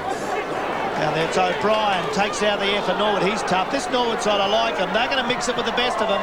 Harvey's got it, kicks towards goal, but it's all Sutherland there for the Roosters, and they're out of trouble to the outer side. Long, it'll go. Sanford looking into centre wing, but it's not well placed and in the way. A good mark taken by Dale Fleming. You didn't like that, Nails, did you? Not very good use of the ball. How's that for use of the ball as it goes into Harvey from Jarman? Copybook football from the star for Norwood, Andrew Jarman. Two blokes I think will make great skills coaches for AFL clubs when they finish their careers. One is Andrew Jarman and one is Darren Jarman. I'd love to just sign them up now as their agent to sign them on as skills coaches for an AFL club. Anthony Harvey, he's been a good player since coming to Norwood. Goes onto the right foot. Oh, that looks an absolute ripper. Norwood are on fire in the last quarter. That's his third. What a performance from this player again. The brother of the St Kilda star, but he's great for Norwood, a great goal. We've seen it twice this quarter now. We've seen North Adelaide under no pressure we saw before running on the outer wing. I think it was Gerke. He was running out there by himself. Didn't hit a target going forward. We saw Sanford then come out of the back line. He just didn't give his forwards or his wingmen an opportunity to even get near the football. And again, we see him come back and goals kicked. Harvey, good kick from where it was too. 8.5 minutes gone, 29 points the margin. North Adelaide need a couple and they need them quickly. Flicking it out to Eastor. Getting it away from the middle was Bassett, was it? Now Smart. Well, hasn't he exploded? Beautiful kick. O'Brien uses his body nicely, comes back and gathers it in, feeds it out to King. In turn, support comes to Clements, who's taken the ground by Armstrong. Armstrong's been pretty tough today. He wins himself a free kick. That was hot. That was hot. Ball, was it? That was hot. chance here, possibly, yeah, maybe the first chance to give the handball, and then was pinged. Bowman thumps it down. Sujai Cook was there. Sutherland, Shepherds and Gerke runs through. This fellow's got a bit more pace than people give him credit for. Around the corner goes the kick. Lucas Herbert, who starred in the first quarter, we've hardly seen him since. Armstrong again. Second effort's good. Harvey thrown away. The umpire said, bad luck, fellas. I'll have a bounce. Well, pretty tough footy there. I've liked the look at Norwood today in this type of game. They've been pretty hard and tough. North threw it up to them early, but Norwood, I tell you, they've got some tough nuts out there. And with the skill of Jarman, Rowe off injured, but Jarman and Harvey in there, they look a good side. Easto, they're doing wonderful things now. That was a great tap down to Cook. He can't mark it. Shepherd it away from the ball. It goes near the line, and that's where the throw-in will take place. Gary, there might have been a great tap, but there was just no defence shown there by the Roosters. There's no one on this side of the ground. They should have come back, and you've got to cover players like that. You can't leave Harvey by himself, but I mean, it was a good tap, but still no defence. Good comment, Mark Nayley. Norwood by 29 points, and we're 10 minutes into the final quarter. There's the kick, comes grandstand side. That's out on the full, and that'll allow the Norwood side to go back into attack. 11-13 Norwood, leading North 7-8. 10 minutes into the final quarter on ABC Sport. Big kick, Miller thumps the ball away from behind. Getting very rough in there now, but Norwood are putting the big ones in as it goes near the line. Grandstand side for another throw-in. He's played well today, that young fella there in Obst. On screen, there's the throw-in. As it comes back into play, high ball underneath this one. Rosenboom gathers it in, handballs it forward. Collins couldn't get it. Great defensive work by Fleming. Bassett crashed through. Squire comes again. McCormick flicks it out to Eastor, who has support further afield in Bowman. He drills it long and wide. Smart cleverly over the top he goes. Inboard to Cook, needs support. Oh, very clever. Smart just kept coming, and the handball went where he should have been, and he was running onto it beautifully, but the ball just didn't quite bounce, and Ebel forced across the line will have a throw-in on the outer side. Deep in the North Adelaide defensive zone, and Peter Rowe today has, I think, been happy with his players, Gary. They've withstood the challenge. Yeah, they certainly have, and he's a great coach. He's very level-headed, isn't he? And you need that in a coach. McDermott has been, so we've seen two great coaches here today, I believe, in the making in the future, because they certainly keep level heads. They've got their sides trained beautifully. Mark Nayley, we didn't ask you your SANFL Coach of the Year. We might give you just a moment or two to think about that. We'll come back as the ball goes to ground. Norwood by 29 points. 11.5 minutes gone into this final term. Sutherland around the corner. Jarman is there, just mopping up beautifully. Over the top, but he misses this one, but he hasn't missed many others. And Wolford goes across the line.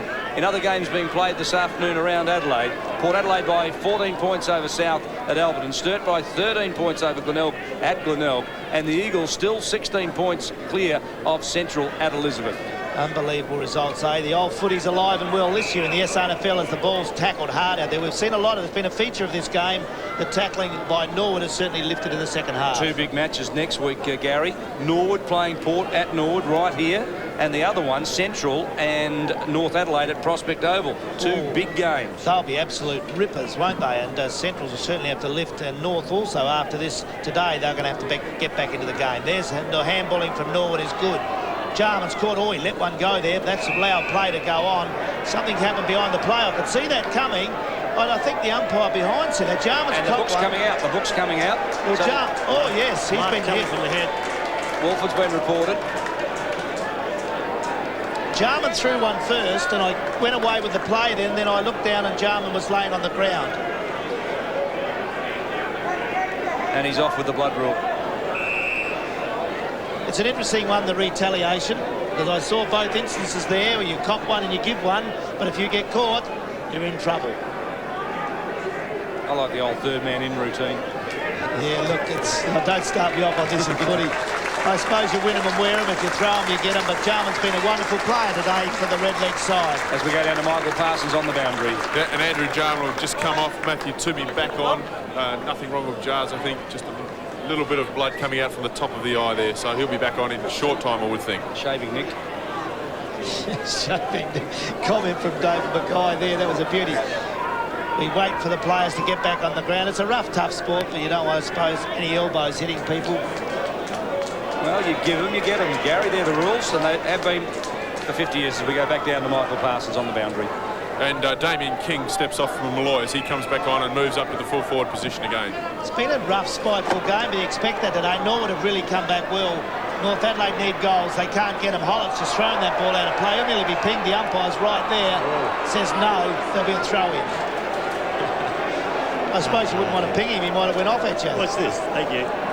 She's over the boundary line. Certainly should have been beaten, you would think.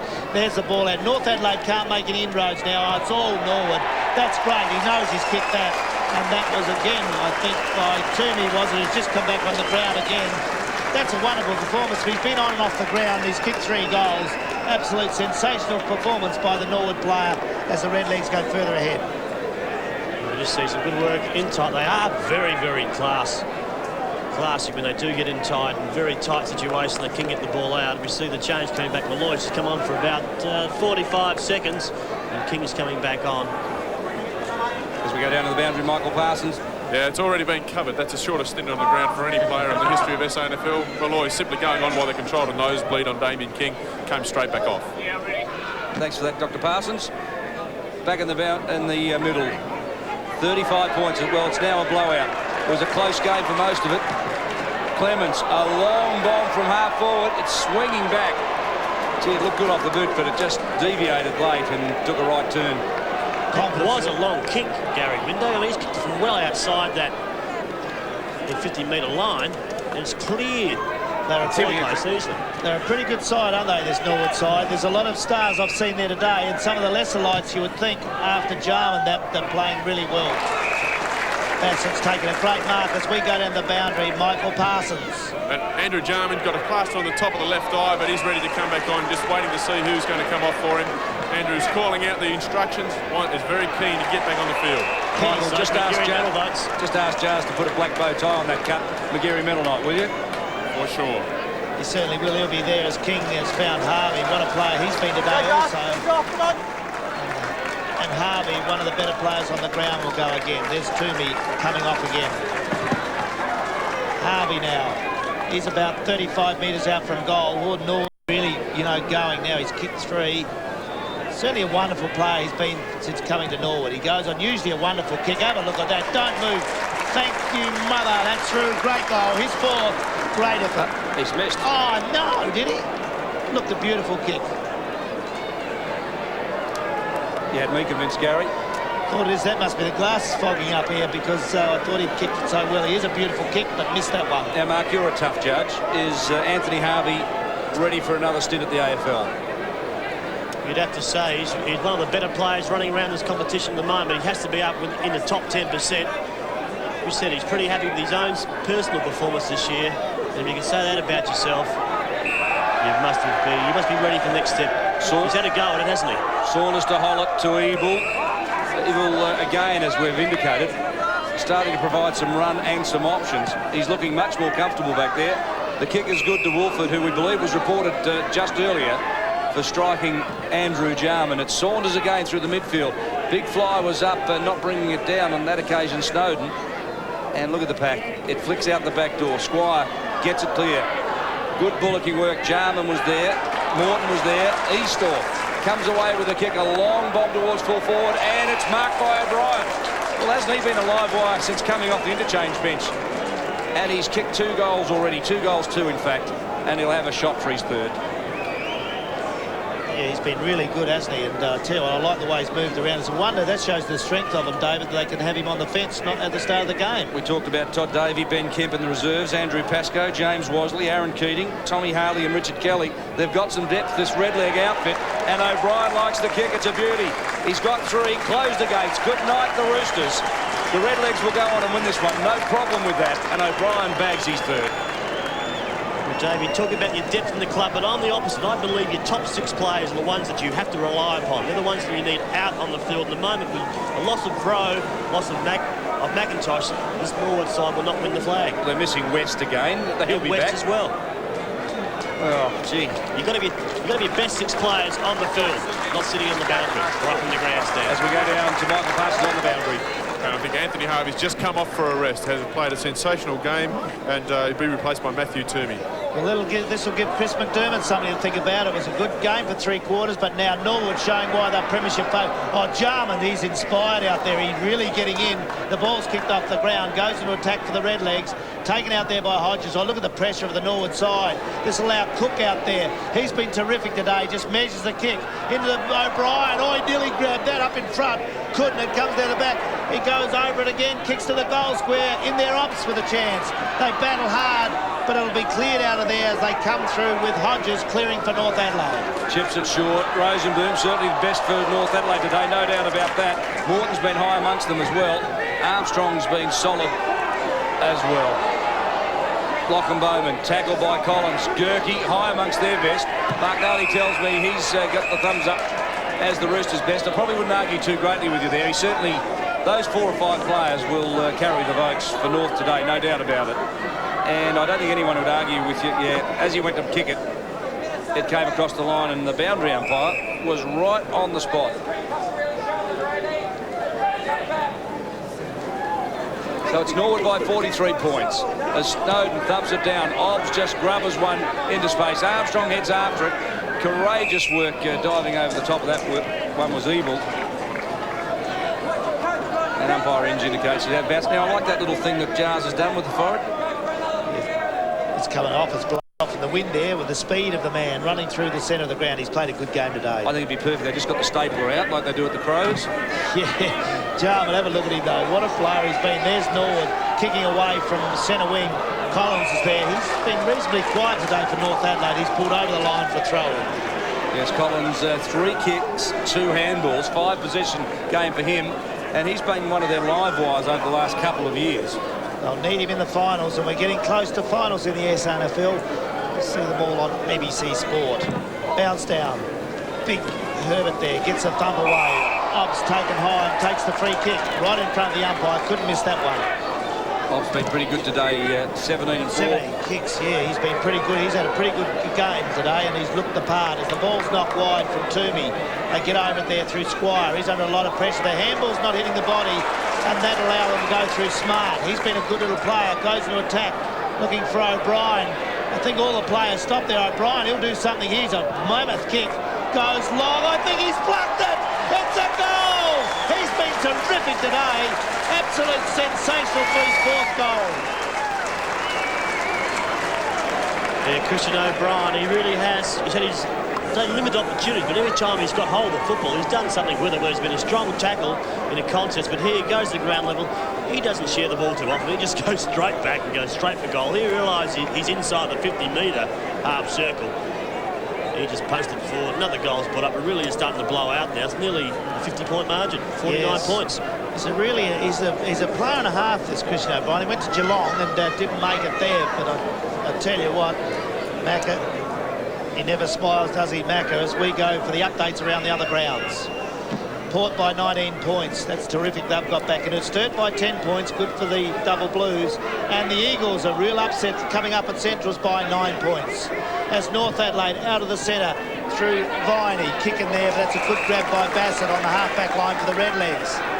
Always like this lad too. He goes about his footy in a nice manner. He'll go to the outer side of the ground. There's loose players everywhere now for the Redlegs. They'll go wide, just running them around out there. It's Pitt, gets the handball away to Bowman. Long kick from the centre half back into half forward. Miller, he's been reported they couldn't mark. It's left to Smart, he jags it towards goal. It's knocked away down there, right on the line there, the goal line. It's through for the minor score. All Norwood, they go to 14-16, North 7-8. I don't think young Nathan Sparks likes sitting on the bench. He's come on, he's had his opportunity here in this last quarter. He really has grabbed it with both hands and really has picked up quite a few possessions. Saunders brings it back straight down the middle. Toomey misses it, but Squire gathers it in, tries to handball it away. Sutherland crashes through, couldn't take charge of the ball. Over the top of this one is Morton, who's found plenty of it today. Concedes a little bit of ground, gives it off to Squire, who sells the dummy beautifully. Inboard it is to Viney, the skipper. Steadies the ship and drills it in the midfield, where Hodges has support. The runner is Collins. He needs to start finding the ball as the finals are nearing, but that kick was a beauty. And Jeffries marks 35 metres out directly in front. Jeffries today, 2 goals, 1. Certainly done his job. Brendan Parker has 2 goals, 1 also, and Lucas Herbert a couple.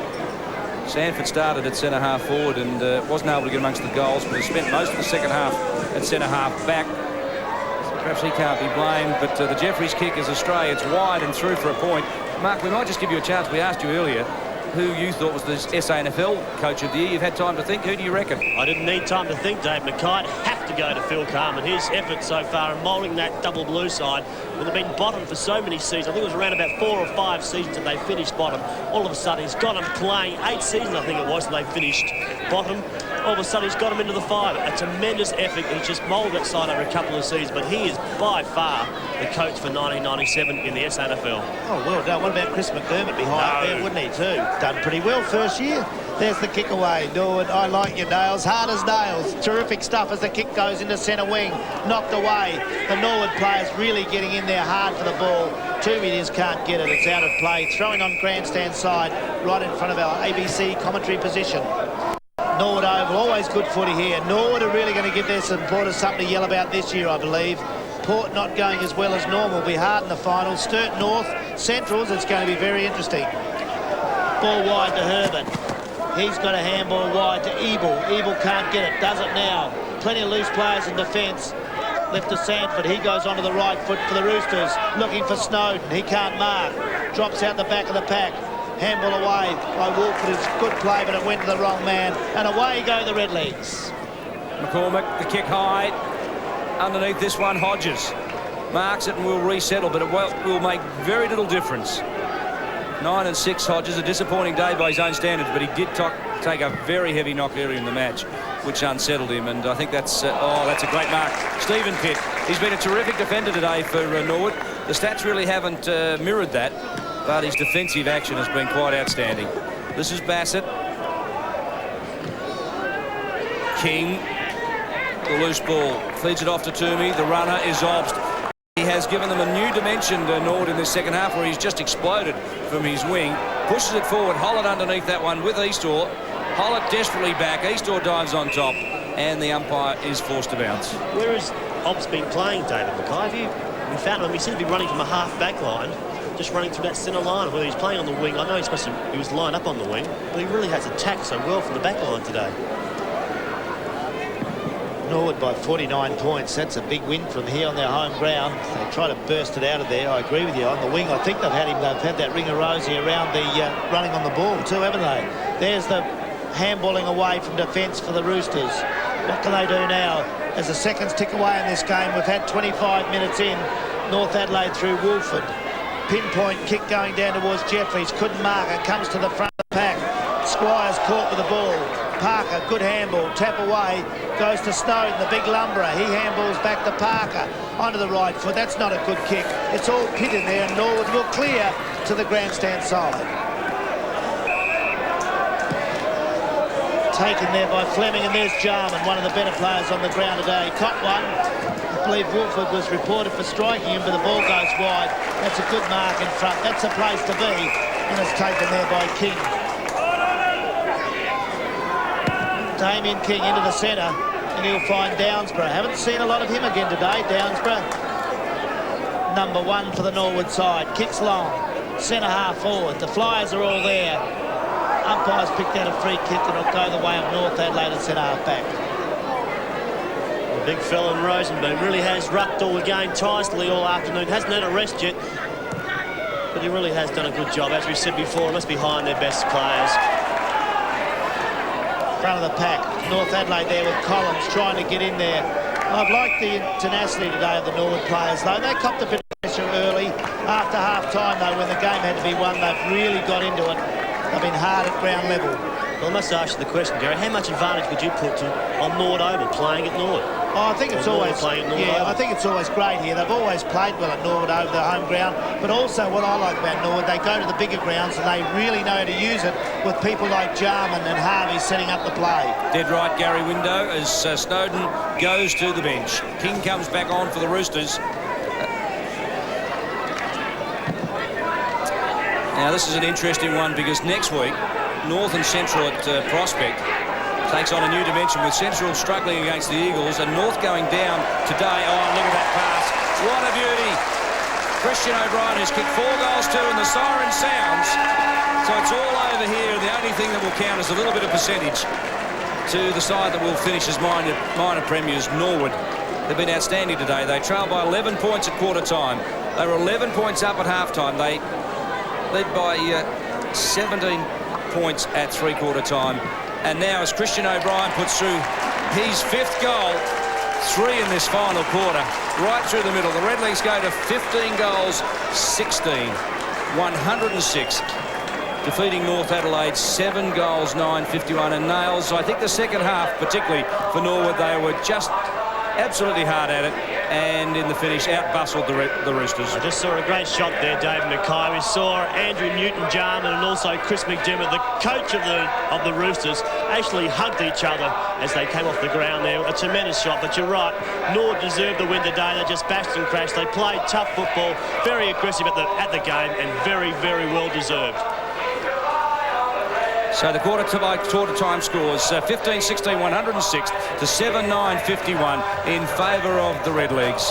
Goal kickers for Norwood. O'Brien finished with 5, Harvey 3, Toomey 3, Downsborough 1, who had a poor day, Smart with 1, Herbert, Jeffries and Parker kicked 2 each for North Adelaide. And in the kicks, marks and handball department, Norwood dominated the final quarter. It was pretty even at half-time, very even at three-quarter time, you'd suggest. But they went out winners by 55 points. All around the country, Gary McIntosh just running in. Other matches, Port South, Glenelg, Sturton, Central and Eagles. And last night, West Coast and Brisbane. So we thank you. Join us next week as we take on North and Central at Prospect Oval, live from 2 to 5. Thanks for your company. Thanks, Gary Window, Mark Naley, Mike Parsons. Goodbye from Norwood Oval.